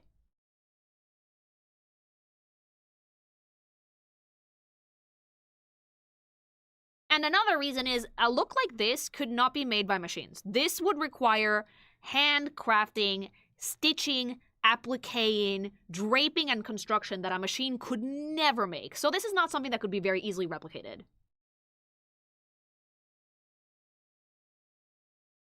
In the era of mass production that we're in now, outfits like this just don't fly. You know? I just heard you're a toe suckler. Yeah, girl! Runway fashion, but it doesn't look ridiculous. Runway fashion, high fashion, tends to look ridiculous because it's a collection showing off their artistry. It's not pieces that are meant to be worn outside of the runway because it's literally a fashion house. And fun fact, there's only like 25 of them that can actually call themselves high fashion. You have to go through like a whole fucking process. Most of them are in France. And they make art. They're not making clothes to wear. Like, it's literally like a tournament arc for Eden style to be a high fashion house. You need to have 20 signature looks. You need to show off every fabric, every process. It needs to be like like 1,000 hours or more of construction, you need to back that shit up with paperwork, mama, and only France can approve you for this. So yeah, that's why we don't have outfits like this anymore, because it takes too long to make them and they're not practical. All right, let's see the illustration. I'm watching another stream, but every time I keep coming back to check, Lily's physically ill from being gay. I'm gonna have to quit early. Oh. Oh, it's like a butterfly being pressed into, like, paper. Oh, dude, again, masterfully composed. Absolutely gorgeous. The ghost hands. The fucking pin right at her neck. Oh, my lord. That is beautiful. We actually had to blunt this out. Oh, she's crying. I think they had to blunt that out so they wouldn't get in trouble. I can't see them making the pointy, like, the fact that, like, her hair is, like, pinned. If you guys have ever seen the way entomologists actually, set up bugs for display, they have to pin them down, so they can dry out. So, like, that's what they're trying to do to her. Stunning illustration. Holy shit. It's immaculately made. Yeah, like, the hands dragging her down into the frame and the other hand trying to pin her into it. Like, I can see the mental illness of the character. You know? Like, I can see the trauma, but there's such an ethereal grace and beauty to it that, like, I just can't look away. It's an absolute work of art. I didn't even know that you could draw this so beautifully.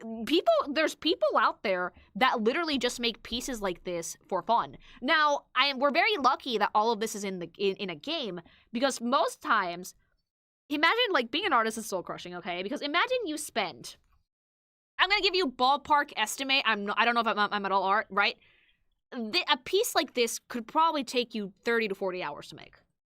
Imagine you spend 30 hours on your life on this piece. You post it to Twitter, and then you get some dumb fuck saying, cool. And that's it. It's soul crushing. So seeing these in game, and that's why as an artist, we have to fucking hold each other up, chat.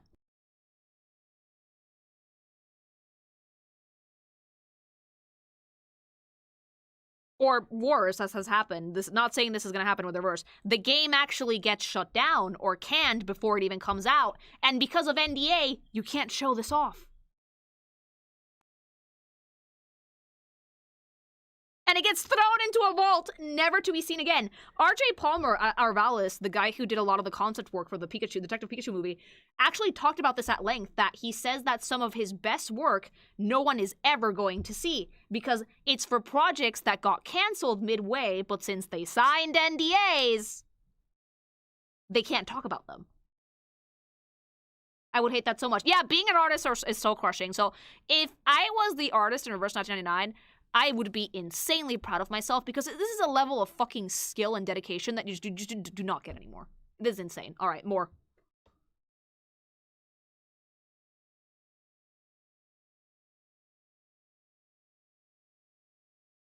Calabana. As another fucking babe. Another fucking banger. The theme is celestial hands in this one, okay? Stunning. I like this one. This one's Indian. Gorgeous character. Jesus Christ. I like the star that becomes, like, hands wrapping around her leg. Like, I'm too gay for this! The earrings, the draping on the fabric, the way that the slit on the side of the dress is cut, the weird shoe boot things. Her hair is immaculate. I love her eyebrows. The skin tone is perfect. So, so beautiful. The tattoos, fun fact, you can actually do henna like that now. The little star motifs everywhere. Little moon faces. There's just so many cool details in these character designs that I'm so glad I get to see them up close now, because before I would have missed these. If I just got them from the wiki, I would have missed this, but, like, the reverse team is so fucking nice to send me all of these in high res, so we can all geek out together. This is stunning. And, like, it really plays into, like, that, like, astronomer vibe that I think the character has always had. Absolutely gorgeous girl. Beautiful hair. Beautiful dress. Great color scheme. I want to see the full illustration, though, because I feel like this one needs the full thing to, like, see the punch.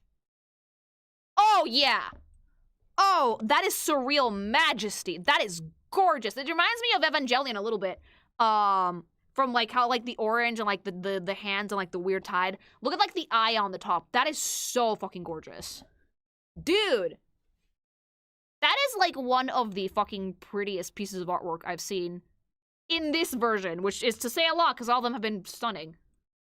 Completely surreal. I think that almost every illustration in this update was surreal as fuck. I like it because, like, it kind of also reminded me, you know what, of Clair Obscur. Of, like, that dripping ink chroma vibe that they had. Absolutely beautiful. Stunning character. Jesus Christ. The composition is flawless as well because, like, the moons go up to the eye points down to her, and, like, the light catches her hand that makes you look at her face. Again, insanely talented team. Their lead artist is fucking tantamount to an artistic god. This is someone whose skill level I aspire to someday have because, mama. Jesus. Okay, more.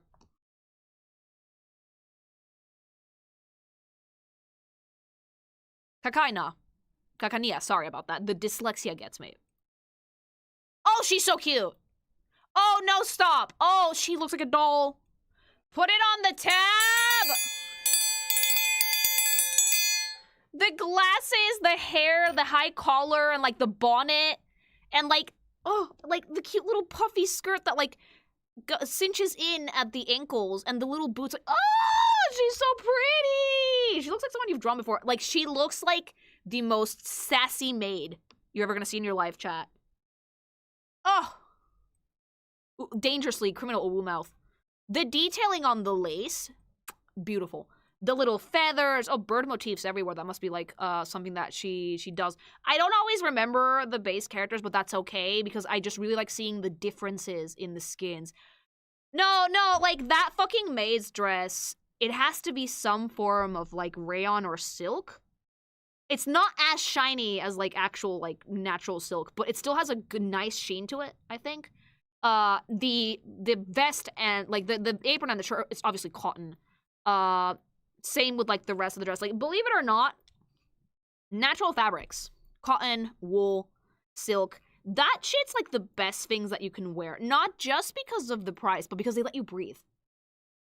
A lot of synthetic fibers tend to trap body heat and moisture. That's why, like, workout clothes, if you use them too much and you don't wash them properly, scrub the pits, fellas! They stink after, like, a few months. Because polyester traps odor. Cotton, silk, and wool tend to let fabrics breathe a little bit more naturally. So I love seeing depictions of those fabrics in this game as well. Color scheme is also phenomenal. I love the play on shapes here. Incredibly fun shapes. Super cute. Let's see the illustration. The tower. Another Terra one. A more subdued one, but still very, very beautiful.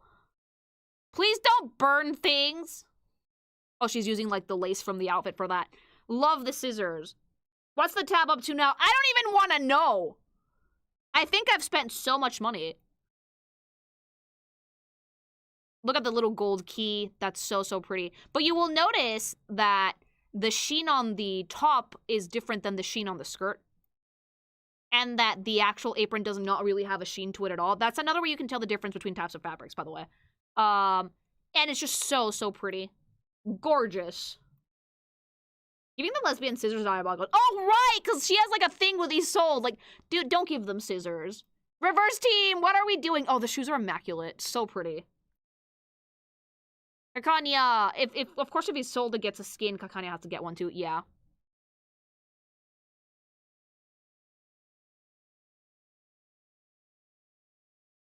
Look at the buildings being distorted in the background, though. Weird. I love that.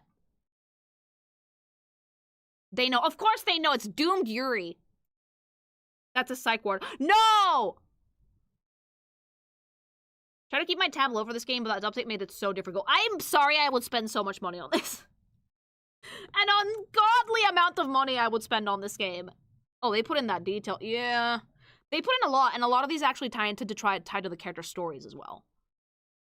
I don't talk about the stories a lot because I want you guys to try out the game for yourselves if you haven't already. Because I'm mainly in it for the design. But yeah, they have a pretty involved story, believe it or not. It's so gorgeous. I love it. If they actually made, like, a full tarot card deck, I would love to have this. Because it's just so gorgeous.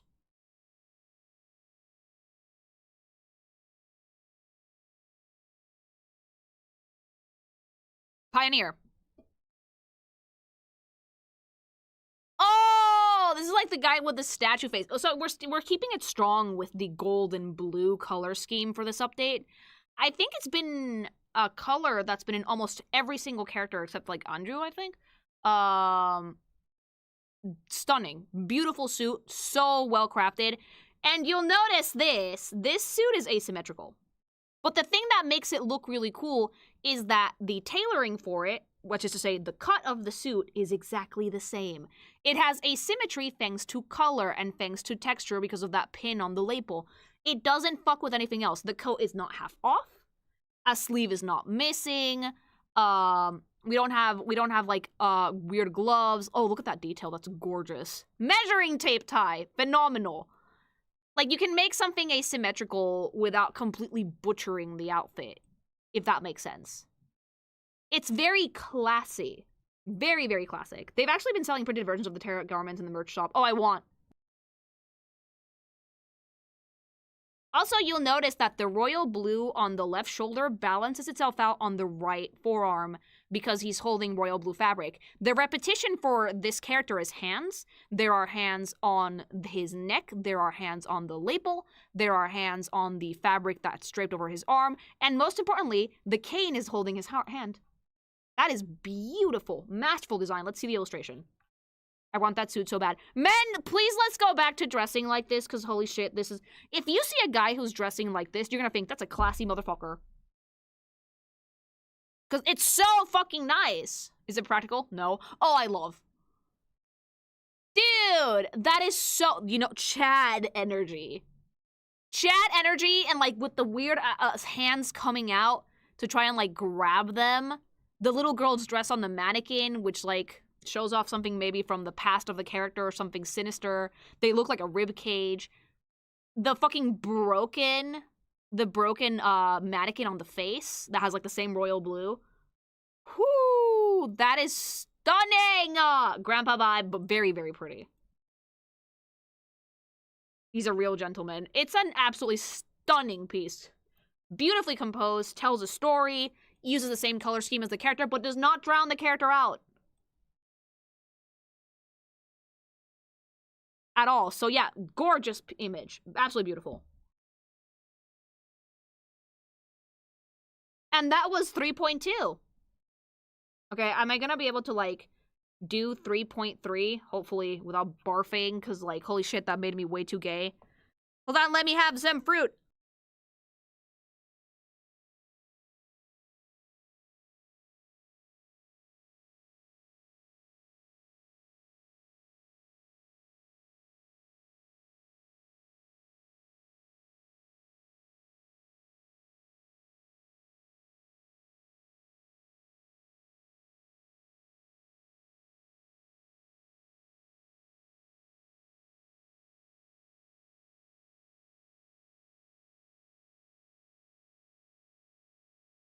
Okay, so 3.3, as usual, has 2 new units, except Igor, I think, was in the story before. But we'll talk about him in a second. And like, foreskin. So it's not really big, so let's see it. Igor. Yeah, they were both in before, but I don't think they were units. Beautiful. Army General, like, honestly, would. Like... Silver Wolf aesthetic. Granddaddy. Like, the fucking military jacket, the hair, the beard, the fucking, like, oh. Dude. War Crime Daddy, peepaw. War Crime peepaw. I love the jacket draped over his shoulders so much. It's such a, like, nice army color scheme without being too muted. Little red accents are stunning as well. So, so beautiful. He's Serbian, if I recall correctly. He looks Serbian! Like, will wake you up with PTSD. It's so, so gorgeous. And, like, you can tell a lot of details about the character from the design on its own. Just the clothing, you know? Like, let me zoom in a little bit. Like, you can see, like, the medals. Oh, oh! That's my type. That's my type. Dilfy and kind of angry and with mad eyebrow game. Give me that shit! Inject that fucking shit right into my veins. Oh. Hi, yes, hello, aggressively straight Lily. Like, I'm sorry, barking. That jawline, dude, the combo of like the slick back hair, the beard, and the strong eyebrow game is fucking sending me. I love the medals. The medal that he's wearing, like the military medal. And that you can tell that like he has like some stuff that he's carrying. That's like a little terrarium, I think, like kind of like grass, flowers, all that jazz. Like something that, you know, he wants to protect, you know? Gorgeous. And it's actually emitting light because I think it has like fireflies in it. You can tell like the sword, he has like a decent sword in there. So he's not completely unarmed. Very nice heavy pants with really cool army boots. But those are cavalry boots, so this is someone who probably used to ride horses. I love, this is one of the most beautiful characters, like, men, if in fucking reverse, Igor is my favorite, okay? I'm calling it now. Igor cannot be fucking stopped. This is like primo fucking face of the Aegis, thank you. This is like one of the most attractive men I've ever seen! Okay, let's see the Ascended, though. Russian daddy. Oh! Ironically, he's quite hated. Why? Why would you hate a character like... Well, excuse me, is he mean? Because sometimes when a character is mean in a gacha, people don't like them. I like problematic men. War crimes. Oh, war crime, war crime. Everybody's done some war crimes in media. It's fine. War crime collector. He did things. Yeah, sure, okay, whatever. So did everybody. Complicated character. The best ones. Ew! Wait. Okay. I'm getting something from this. I do remember reading something in the notes. You are one of those characters. Did you used to be in the Foundation? Because, like, he looks like he's been in several timelines, if that makes sense. This is a significantly, like, older. Yes, he did. Oh! If he was in the Foundation and he's not anymore, he was probably mean to the MC. Okay, yeah, I get it, but I still love him. Like, this is a significantly older looking piece of armor and outfit than what he had before, you know? Well-written asshole character, my favorite. Let me zoom in a little bit on his face, because... Yeah, no, I'm sorry. I don't care if he was mean to MC. I'm down cataclysmic. He's so pretty. Like, the jacket is more like a weird cape scarf thing. Very scarred. We have like half a pauldron, but modern dog tags and ammunition. So this is definitely one of those characters that does like jump around through timelines, probably similarly to what the MC does. Cause like, oh, it's dying. Cause like, the armor he's wearing is not modern at all, but the clothes are. So this is one of those characters that probably has a lot more going for them in terms of lore than you would think. Scarred arms. Very, very nice. He still has cavalry boots, mind you, with spurs. He has a face of one of those obvious characters. No wonder I was attracted immediately. Stunning character, by the way. God! That's so pretty. I'm gonna barf. Jesus. Mi novia sacaba su marido y dijo, le doy. Güey, no mames, es que sí. He's just so attractive. And that's such an interesting design, too. Let's see his full illustration. Oh, baby! I like this a lot because this is giving, like, very obvious time traveler vibes. Because he's using a sword that's very clearly not from this country or time period. Wearing clothes that are not entirely all from this country or time period. Leading people from, like, a specific time period. This is so fucking, like... Yeah, Serbia, right? This is, like, very, very much Serbia-coded. Kind of, like, Slav in a way. I like the city in the background with the factories. It almost looks like one of those divine paintings that you would find in, like, a cathedral. Like, Renaissance painting with, like, the edges burning and shit. He's so pretty. He's so pretty! With, like, the snow falling off his shoulders. Dude, no. I can't with how gorgeous this is. Holy shit. Soviet Union. Ah! Okay, yeah, that makes a lot of sense. It's also really fun that the sword is jumping out of the frame, if that makes sense. He thinks he's the main character. He might, but you know what? I'll give him that much. Stunning character, by the way. Gorgeous. Good Igor. Favorite man. And then the other character that they introduced in this one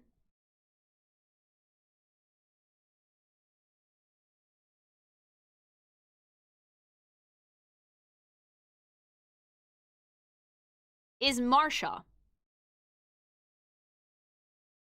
Are you ready? Yeah. Baby girl. That is so cute. Healer unit, knight coded. I think she used to be a knight. Dude, like, the hair. Beautiful wispy curls. The cape with the checkered pattern on the lining. The fucking actual little dress that she's wearing with some knight armor, but not a lot. Oh, she's so pretty.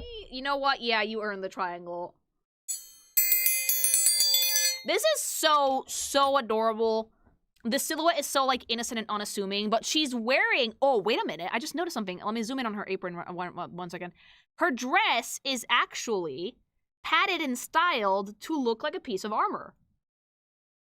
This looks like the design for a very classic breastplate. Instead of being made out of fucking metal, it is made out of padded fabric. Probably cotton. That is super fucking pretty and worn over a very typical nurse's dress. The hair being like super wispy and airy and beautiful fits her super well. That is so gorgeous. I love seeing that like little armor detail on the dress because it's a good way to add the knight aesthetic without giving her full armor. Yeah, medic knight I think is the vibe I would go for with Scent Pavlog Foundation. The details on her elbow protection and, like, gauntlets are so pretty. I like that she's carrying around medicine, bandages, a first aid kit, but also, like, a staff or some sort for protecting herself. Love the fact that she's wearing, like, slightly baggy pants underneath the dress, because it also ties back to, like, the battle skirt aesthetic with those really, really cool, again, similarly to the apron, padded fabric on the white bits of the shoes, you know? It looks like greaves, like leg armor, but it's not, it's fabric. So that's actually a really fun way to play with that silhouette, but not entirely commit to the knight bit. That way, her medals and medicines and all of the nurse aesthetic has a more chance to shine, and it doesn't overpower the character with the knight bit.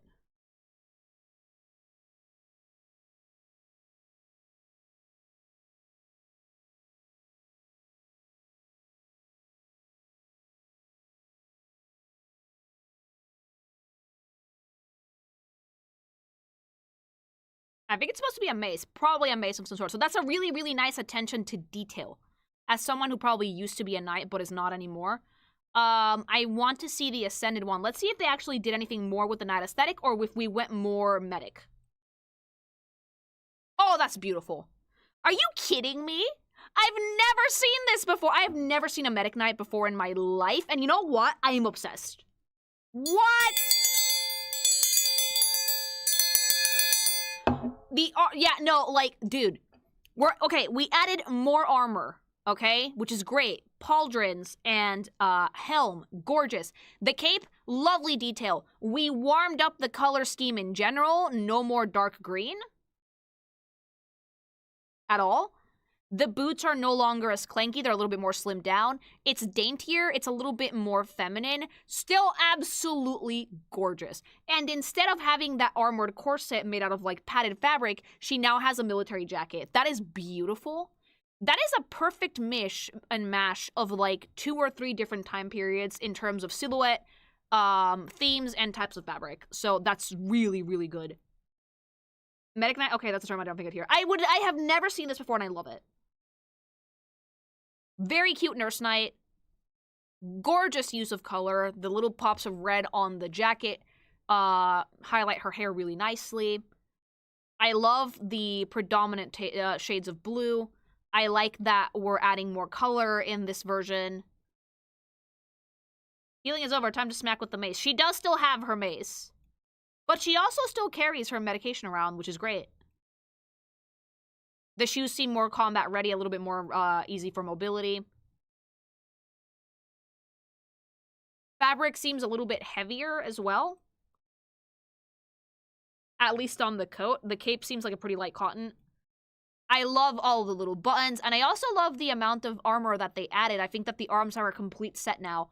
No chest plate and no leg armor. Doesn't matter, though, because it's, again, a medic. So it's probably not going to get into the field that much, you know? Absolutely stunning. Gorgeous design. Let's see the illustration.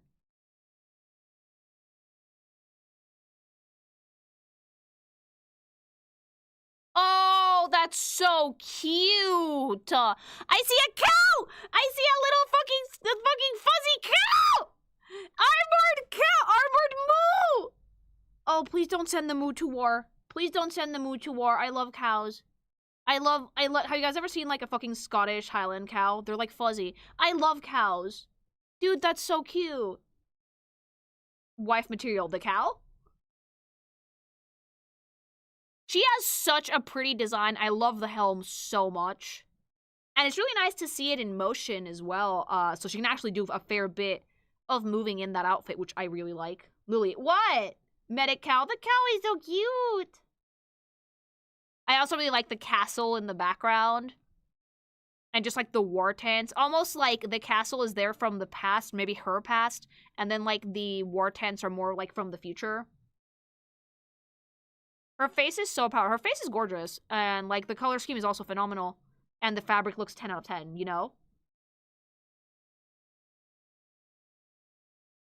Tactical cow. I love tactical cow.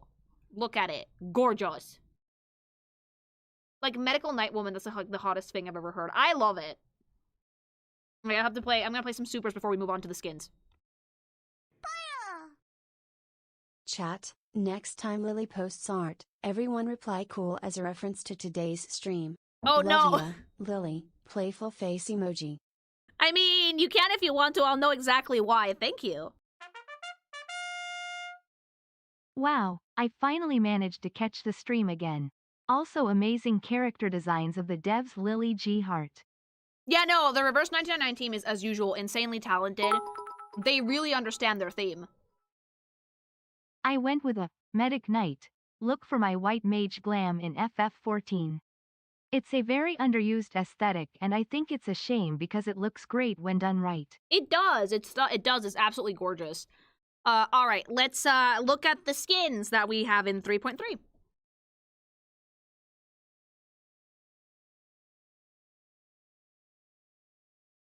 Who's getting skins in this? Bonnie. Who was Bonnie? Oh wait, I think I know. Ah! It's so weird not seeing her in like this skimpy fucking rabbit outfit with the burgers, but like, you know what? I have a type and I really like maids, and maids make me feral. And like seeing her in like a full maid outfit for some reason is making me like unreasonably gay. Unreasonably gay. Like the fucking frills on the apron, the little like bear in the pocket surrounded by fabric roses, the little detail applique and lace work, the actual like very pretty fabric of the dress with like the little sleeves, the bonnet, the fucking drill curl braid things that she has, like that's so pretty. And are you holding hot tea right next to your face, Bonnie? Don't do that. Criminal woo mouth. Oh wait, no, it's iced tea. Criminal, like criminal offense side eye. I love, like, the bunny ears on the bonnet. I like that she's serving, like, her tea, and she has, like, macarons and, like, sweets.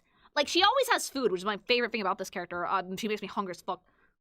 Full-on sassy face. The beer and greasy food is gone 0 to 10. No, but, like, it's healthier now!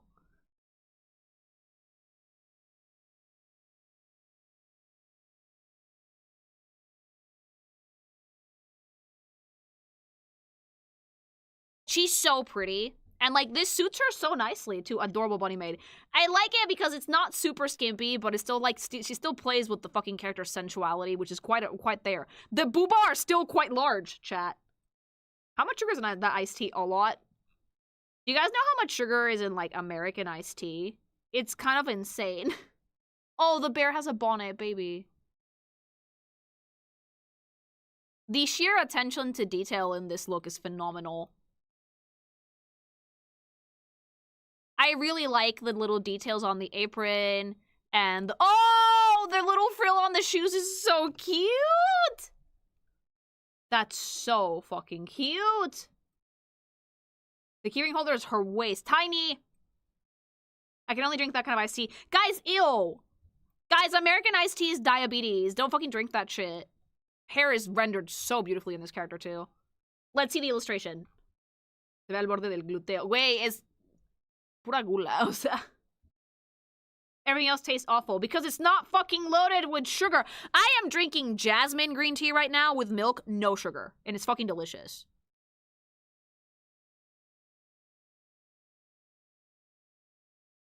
Probably should not mix it with blue screen, babe. Oh, she's so cute with her little bear. Service fit for royalty. This gives me a better look of the silhouette of the outfit, actually. I love the, like, bib structure of the apron. Because, like, the actual bib is part of the dress, and then the apron is the thing that ties off at the waist. I also like that they added that, like, little yellow fabric for contrast to, like, kind of make it so she doesn't clash with, like, the very warm tones in the actual illustration. It's so gorgeous, chat. It's like a postcard. It's like a postcard! And there's so much detail in it, too. Like the little flowers in the trees, the little castle in the background. And that's all done in, like, lighter shades, which is gorgeous.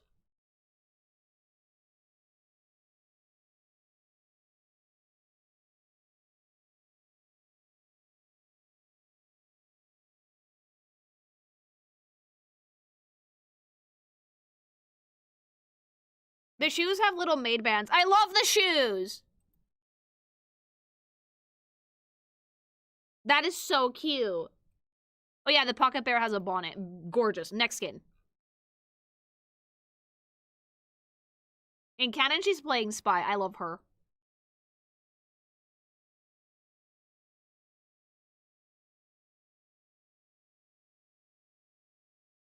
Medicine pocket. Oh, which one is this? Some of them have really... Oh, it's you! Dude. That is an absolutely stunning skin. I love this character because, like, their face is, like, the body's giving dude, but the face is so androgynous. Dude, put the needle away. Bad. Bad. The amount of, like, the Illuminati badges. 10 out of 10 on the Bill Cipher. In so many colors. Look at the detail. Look at the fucking detail on the fucking outfit. Holy shit. Also, the armor, insane. Yeah, stunning. Beautiful gold details. I've never seen armor on the hands that's like that ethereal and elegant. I love that to filth. With beautiful royal blue highlights on the gold, by the way, to tie it together with the actual coat. Stunning. Wait, aren't you wearing, like, the bad guy's color scheme? Medicine, what the hell? Beautiful golden eyes. The long draped sleeves are a vibe with, like, the stunning royal blue lining. The fact that the shirt looks like feathers. His boots are weird, but at first I didn't get why. It's because there's armor on one of them. So, like, the armor balances itself out. We have left arm and then right leg. And, like, the bottom of the coat is frayed. And almost, like, destroyed. It's very pretty. If Evil White pretty, they're so pretty. I'm sorry, like, this character is, like, so fucking attractive. I'm even gonna ignore the psychedelic needle you're holding there, baby boo. Because, like, yeah, no, I don't want that going into my fucking body. Isn't this the bad guy color scheme, like the blue and the gold? MP identifies as a problem. Yeah!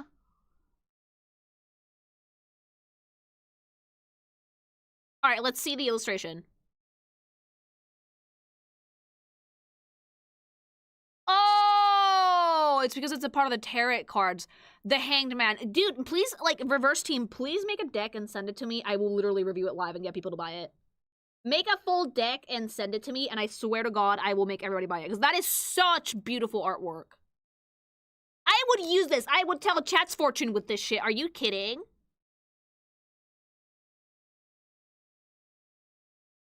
I'll do, like, a tarot reading segment. I do know how to do it. Like, that is so gorgeous. Are you joking, Reverse 1999? The golden boughs on the trees, the leaves, the fucking chemistry set, the fact that he's, like, falling into it. You know how to do it? Yeah! But, like, oh, look at the hair, too. I love everything about this character. Everything about the character. Like, the Illuminati thing in the background, stunning, too. Great use of color. The textures are so beautiful. He's like falling. Well, they're falling. Like the armor is so well balanced. We still have that fucking psychedelic needle. Put that away. It's so stunning though. Every single one of these characters actually represents their card incredibly well. And again, I'm telling you that this is someone who has not really played the story because I don't have time to play. But like, the fact that so much of the character shows through the Terra illustrations makes me really excited to see the rest of the set. Absolutely gorgeous.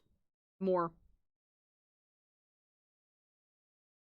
The needle adds to the vibe. No. Moldir.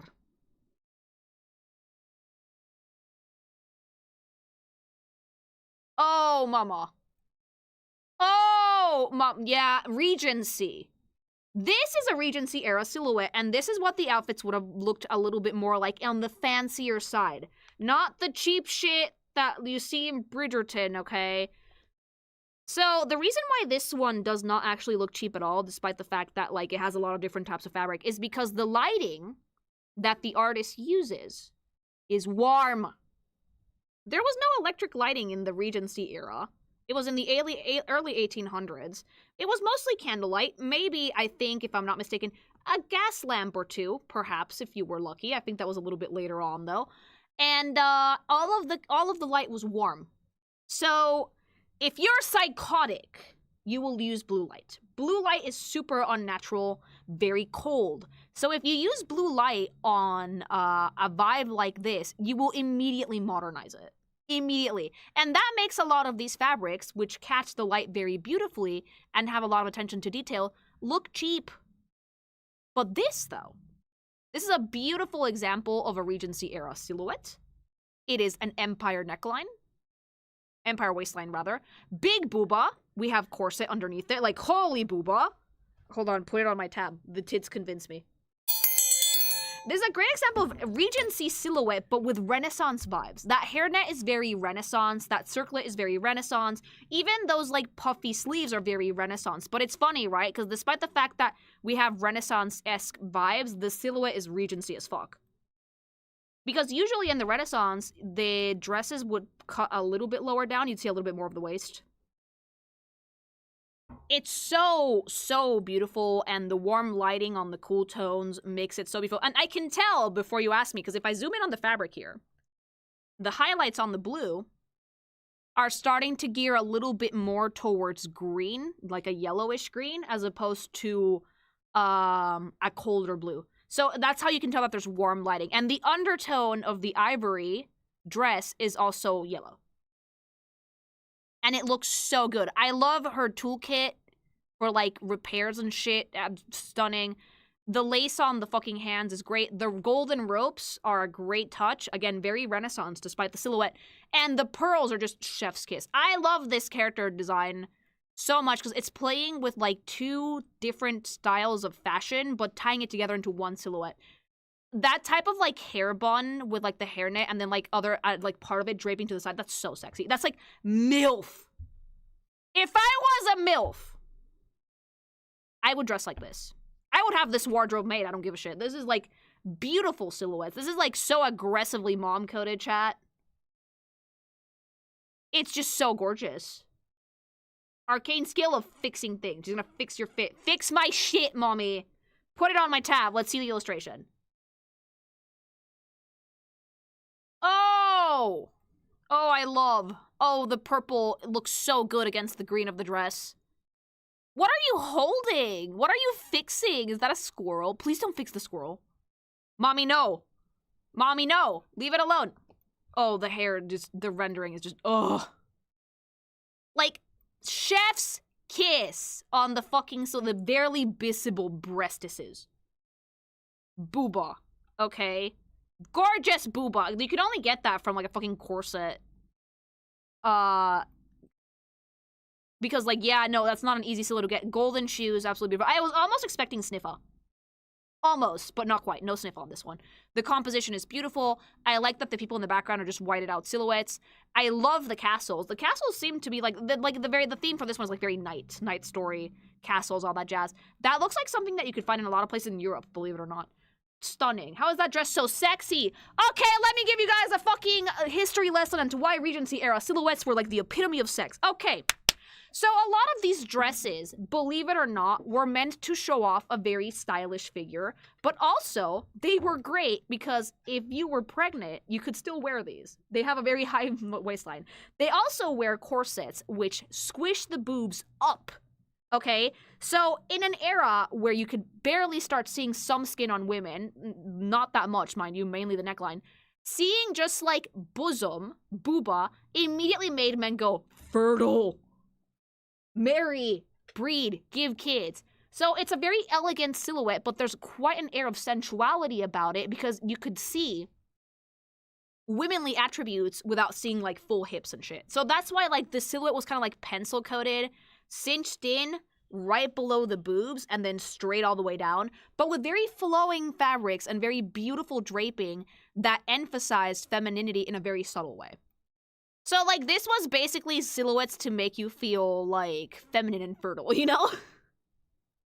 It's one of the most, like, pretty styles of fashion. But, believe it or not, the empire waist is not flattering on every body type.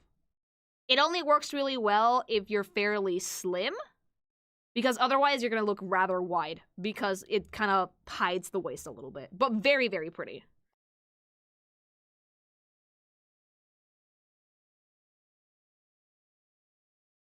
You're looking very breathable today. That was the vibe!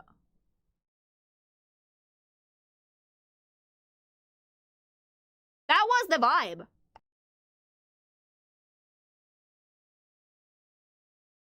The vibe was like, you're looking very breathable today, marry me. You know? But it's very elegant and very pretty. So, like, it's subtle. Wait, Bridgerton, what Bridgerton wishes it was like. The thing with Bridgerton is that if Bridgerton was smart, they would adjust their lighting to be warm tones, so their fabrics don't look nearly that cheap. Also, tone the fucking makeup down. We don't need false eyelashes in the early 1800s, okay? Just a slightly rosy complexion that's clear, and that's about it. The makeup needs to be way more subtle. All right, now let me do a few supers, because I paused them for a bit. And then we'll finish this off.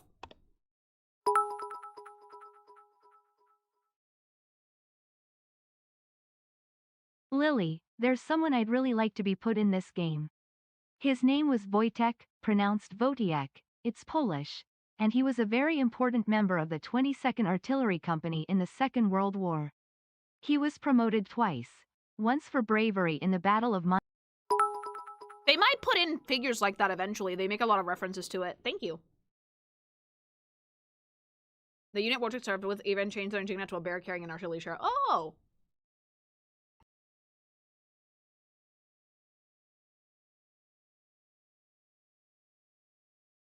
The eyelashes being sewn reminds me of the movie Ugly Stepsister. I watched the reuse since I can't stand the gore. Wojciech was a bear. Oh yeah! That would actually fit really well with Reverse 1999. They have some weird animal units.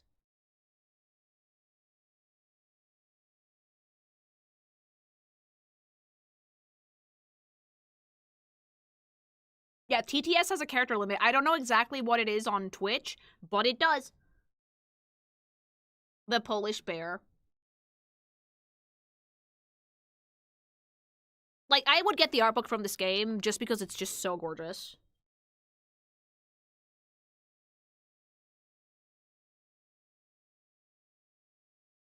Their work is beautiful. Wojciech was also addicted to cigarettes. How the fuck did we give the bear a nicotine addiction? With Alex just made a video about the bear. No! I love that video. I love their videos. Alright, one more.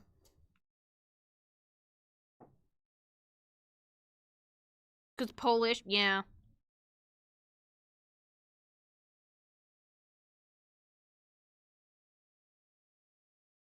Sentinel. Oh, this was the gargoyle lady from the last patch, I think. Who's gorgeous, mind you! Oh! Oh! Oh! Yes. Yes, that's so pretty. I'm not falling prey to this one. You're not going on my tab, but I love this outfit. Marsha's girlfriend, not doomed Yuri. Good Yuri. Dude, the boots are insane. I love the line of flow of like the buttons going up the leg, like very elegantly. Love the cut of the jacket, well, vest also. The jacket draping half off her body is really nice as well, but you can see the other half of the jacket because you can see the other sleeve. The hat with the feather, absolutely stunning. Oh yeah, you can see like the stone bits on her face. Ooh, they integrated that to the outfit really nicely, actually. That is so pretty. I love how ashen and like kind of like dead she looks, obvious reasons. Predominantly cool tones for the color scheme, which works really, really well for her. The military vibes, everything. I love how they render fabric in this because, like, they don't just draw the clothes and that's it. They actually construct them on the characters' bodies. I can see the panels for each one of this vest's construction with the little, like, ruffles on the bottom. Very, very nice. Ooh, wait, hold on. Her waist has, like, the little gargoyle wings. I did not notice those. That is so cute. Very much fits her. That is so, so stunning. The blue, yeah, the use of blues is incredible. I love the cool tones in this. But I also like that the rest of the outfit is warm, so it doesn't wash her out completely. Really nice repetition with all the buttons. Her gargoyle features are actually fairly well hidden, very subtle. Very, very nice. Destroyed fabric is a nice touch. Love the riding pants in like a cream color. Super gorgeous. And really nice details on the green jacket as well. The color theme is marvelous. They're really, really talented. Like, so fucking talented. Holy shit.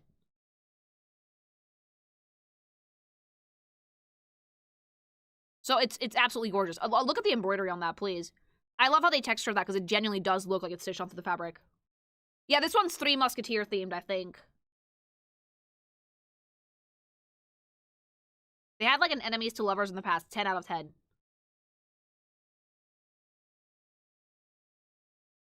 Very smart designs. No, their design work is impeccable. Let's see the illustration.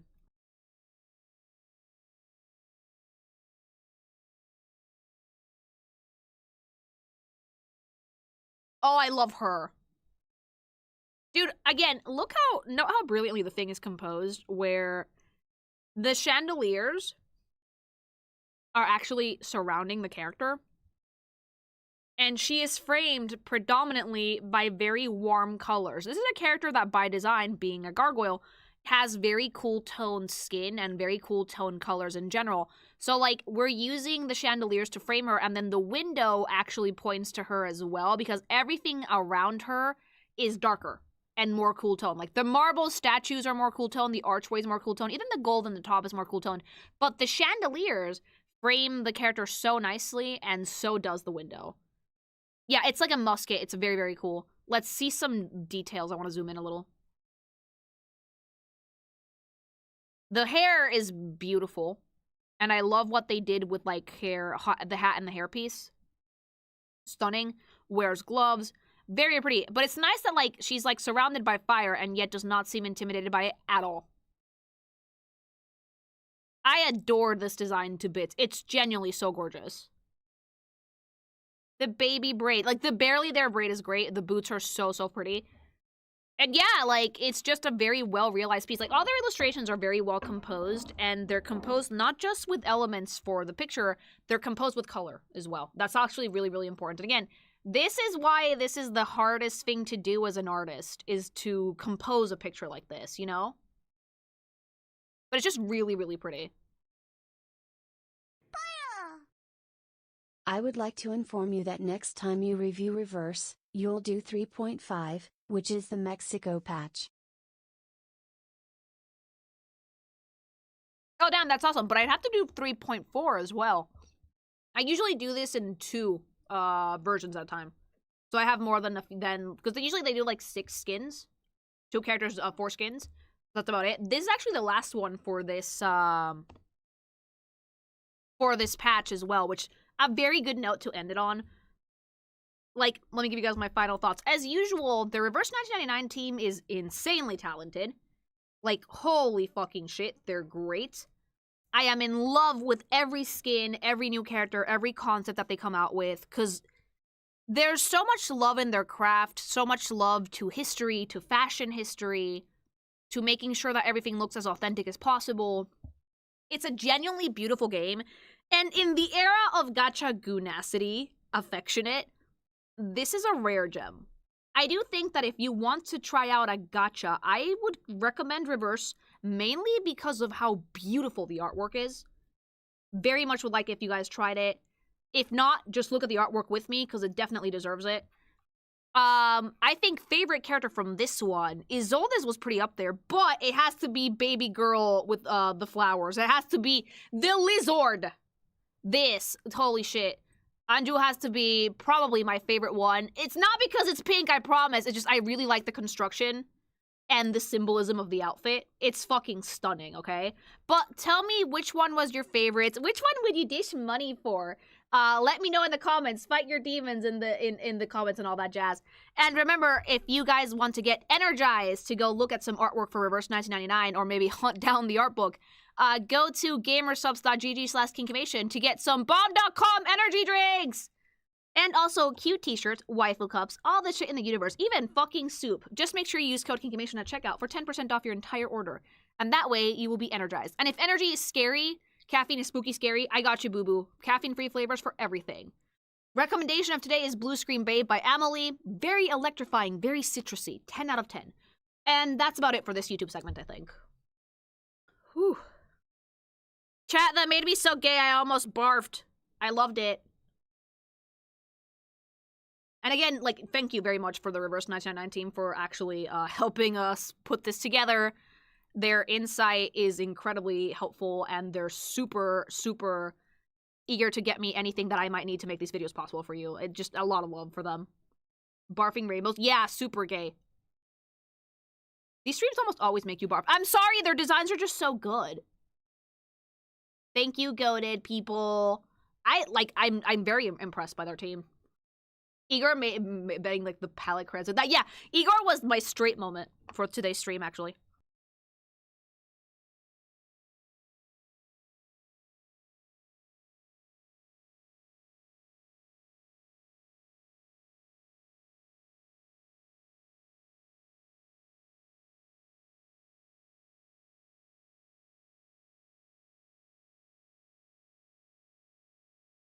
I'm thinking of what to do next, if anything, because, like, we have, like, what, like, 20 minutes? I wanted to jump back into Warframe, but I don't know if it's gonna be possible.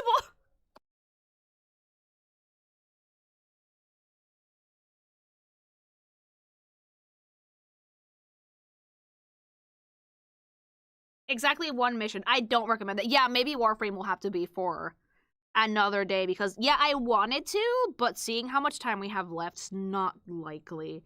Because we have to do, like, 2 baby segments today. I always geek out when it comes to Reverse, and I talk a little bit more than, like, I know I probably should, but, like, I just really like it. I'm sorry. I might call it early. Yeah, because, you do not have the time. No, but I do really want to keep going with New War a lot. Like, they do have safe spots, though. Draw more of the Necron. No, I have to flesh out some design bits because I sent it to Legal and Legal gave me some tips.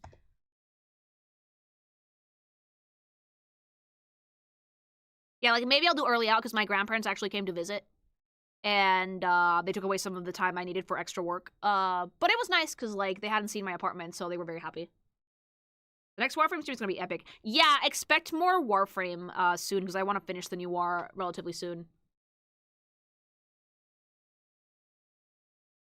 The game's been calling to you like a cursed sword, hasn't it? What, Warframe? Yeah.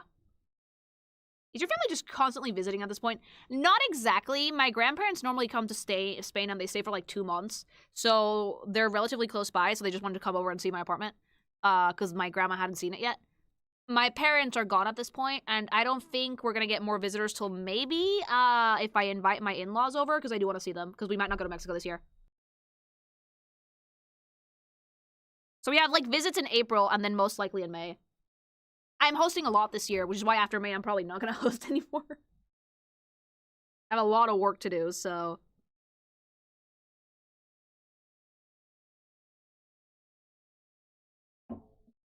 Watch your sister make another surprise visit. I will literally throttle her.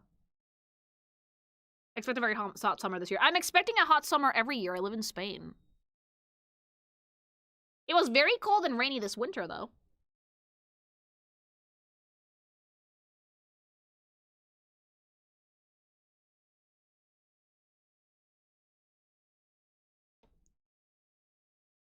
I can turn supers back on fully. It's already gotten getting hot where I live. Yeah, I hate it. Not here, thankfully. It's still fairly chilly here.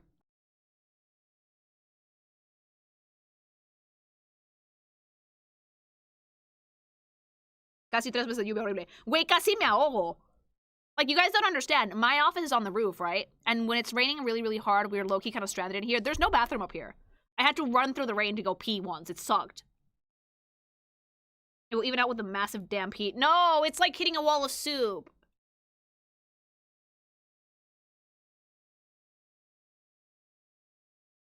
Wait, what? My office doesn't have a bathroom, so if I want to go to the bathroom, I have to go downstairs.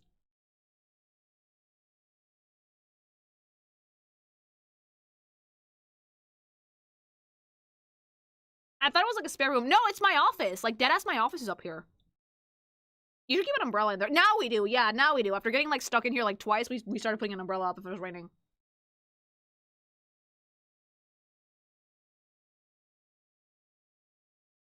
Next retro game playthrough. I haven't thought about it exactly. Not yet.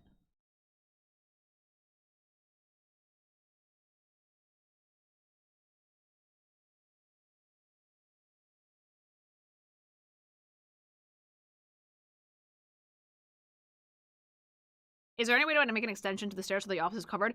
Yes and no. It doesn't really need one. It's not that long. It's just like a few steps, but you can get soaked in those few steps, you know? Do you think that Reverse 1999 is better than Arknights and for character design? Yes. Did not even have to think twice about it. Much better. Zio, thanks so much for the sub. E.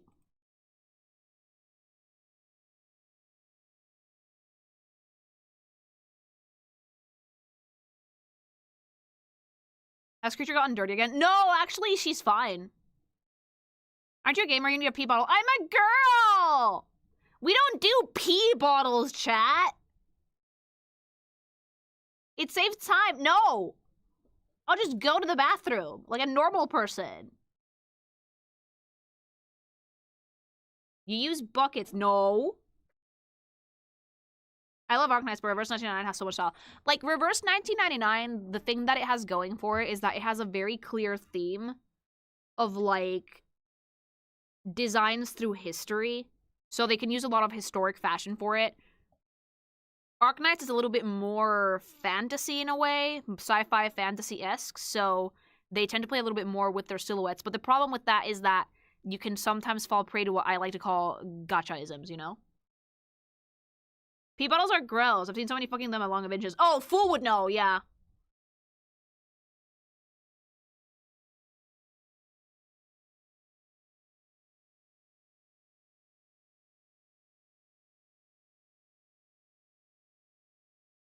Corner 100, shit bucket. Guys, that's gross.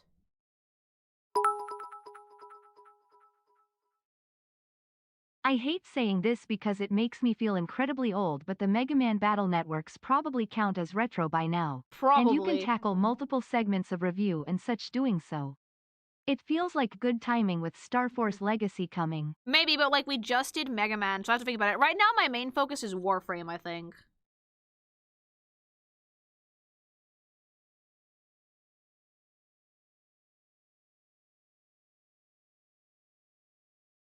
I like seeing someone who studied art and design put their notion to use. I mean, I like to think that I give at least somewhat good insights on this stuff because I am fairly familiar with it.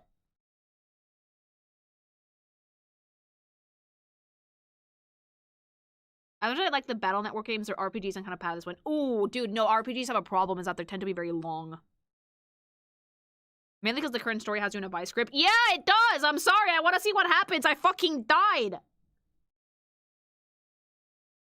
Next time, can we see the characters in motion? I'll talk to the reverse team. Maybe they can get me a way to see the animations. They probably could, knowing them.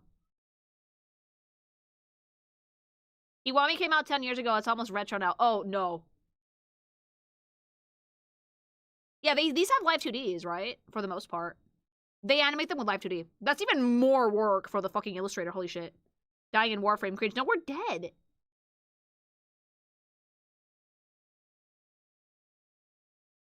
I just cracked my spine like a glow stick wolf. Careful.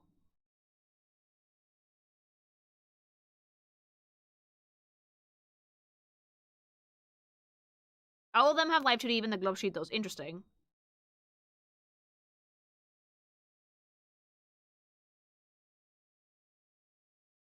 Gamers are genetic freaks. We are the future. If you reproduce, yes.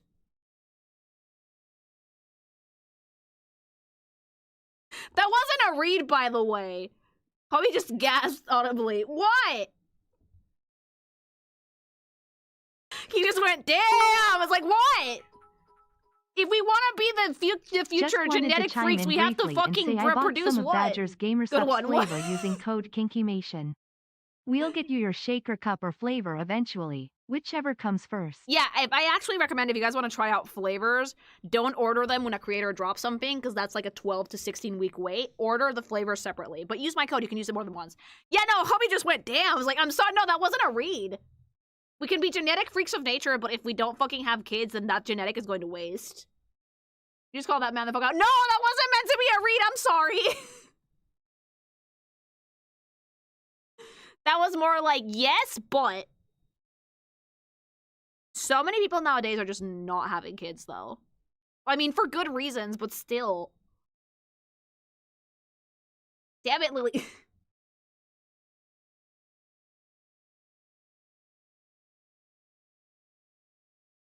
I could just something, let's go for 5 hours of New War so we can get more story in. No. With my work schedule, we cannot do more than 3. Believe me, I would if I could, but like, D-House, thanks so much for the sub.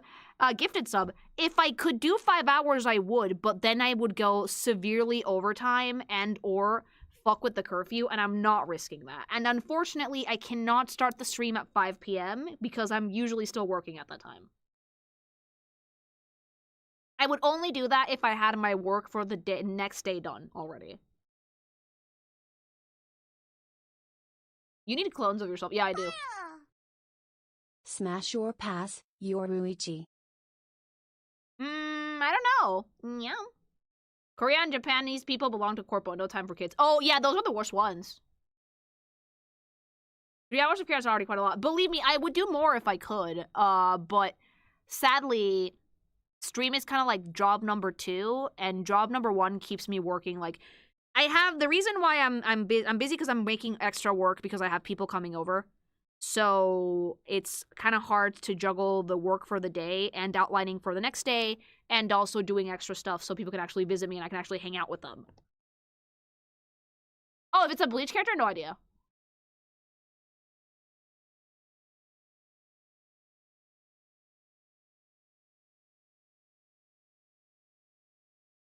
Yeah.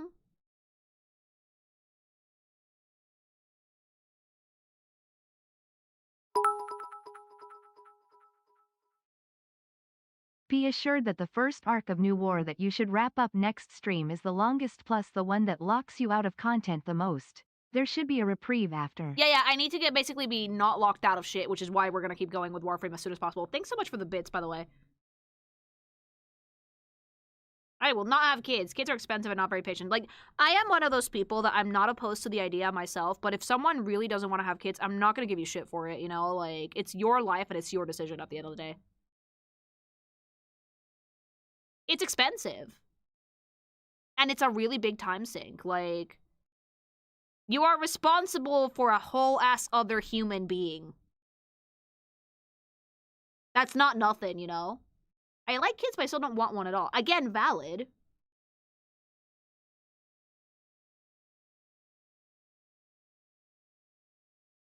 Very, very valid.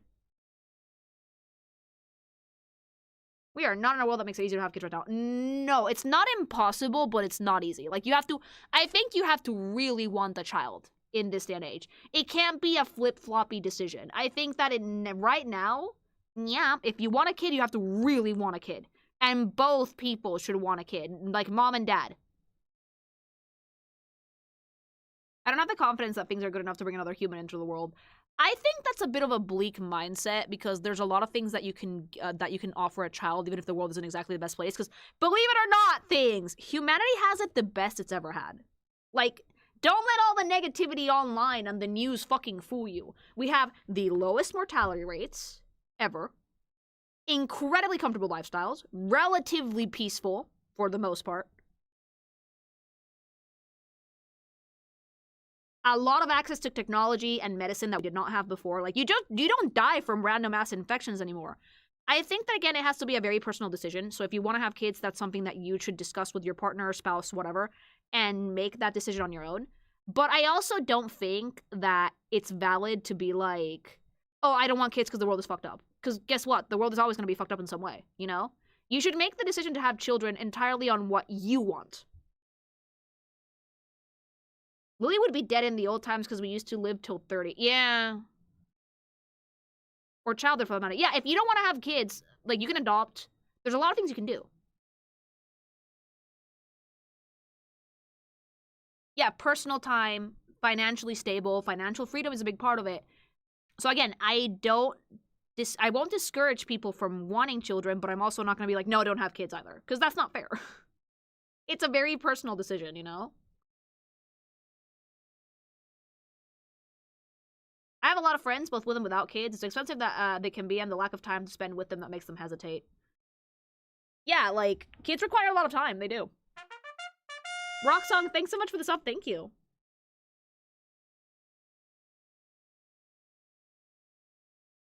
The worst time to be alive was the 17th century, apparently. Apparently. For me, it's like, I have to be financially and mentally ready for me to want to have a child. Like, it's expensive, and I can't mind be a bit draining sometimes, but, like, I don't want to have a child if me in general is not have a child and be a shitty mother. That's why I don't want a kid now, but later in life, yeah. That's actually, believe it or not, women come in two types when it comes to having kids. Three. The yes, absolutely, my purpose in life is to be a mother. The absolutely not, a child is a parasite. And then people who are more like me, who are in the middle ground, who say, maybe I might not want to be a mother right now, but eventually I would like the idea because I can't see my future without children. But I also, but if it doesn't happen, it's fine. It's not the end of the world. We do get better living standards as time goes on, despite some rough patches. Yeah, like, it does get better. Pregnancy scares the fuck out of me. I would adopt. Pregnancy's very scary for people, yeah. We don't talk about the 1600s, no.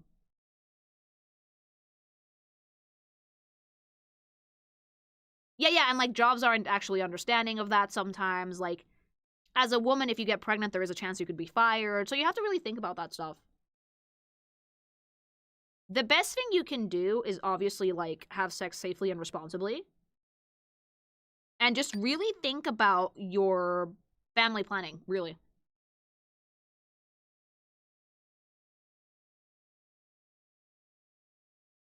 We should grow babies in test tubes. Let's not do that. In vitro should only be, like, reserved for the most extreme cases where you cannot conceive naturally. Get over it, life is pain. Yeah, a little bit. If I ever get financially stable enough, I would adopt. I would never have my own children, though. I have some medical complications that I refuse to curse a child without going through them myself. Yeah, again, sometimes you have to think about your genetics if you want to pass on something that could potentially be risky to a child. But I don't think that people should lock themselves out of having kids just because of certain things. Like, you can always adopt, you know? You can adopt, you can get a donor for things. Like, it's not impossible. Yeah, talk with your partner. Get a dog. I have a dog, actually.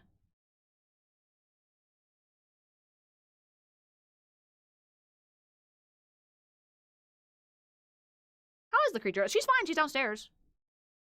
She's downstairs because she's being punished for letting out a rank fart while I was setting up stream, and I got really mad, so I kicked her out. My mom wants me to have kids, and I told her nope. The only way I was if I adopt. However, like how the U.S. is currently, it's very dangerous for me to even think about that until the next few years. You can wait a bit. The good thing about adoption is that you don't have a bio clock. I get, like, the side eye from my grandma occasionally, but other than that, I'm fine. That sounds about right for that dog breed. She is a stinky baby.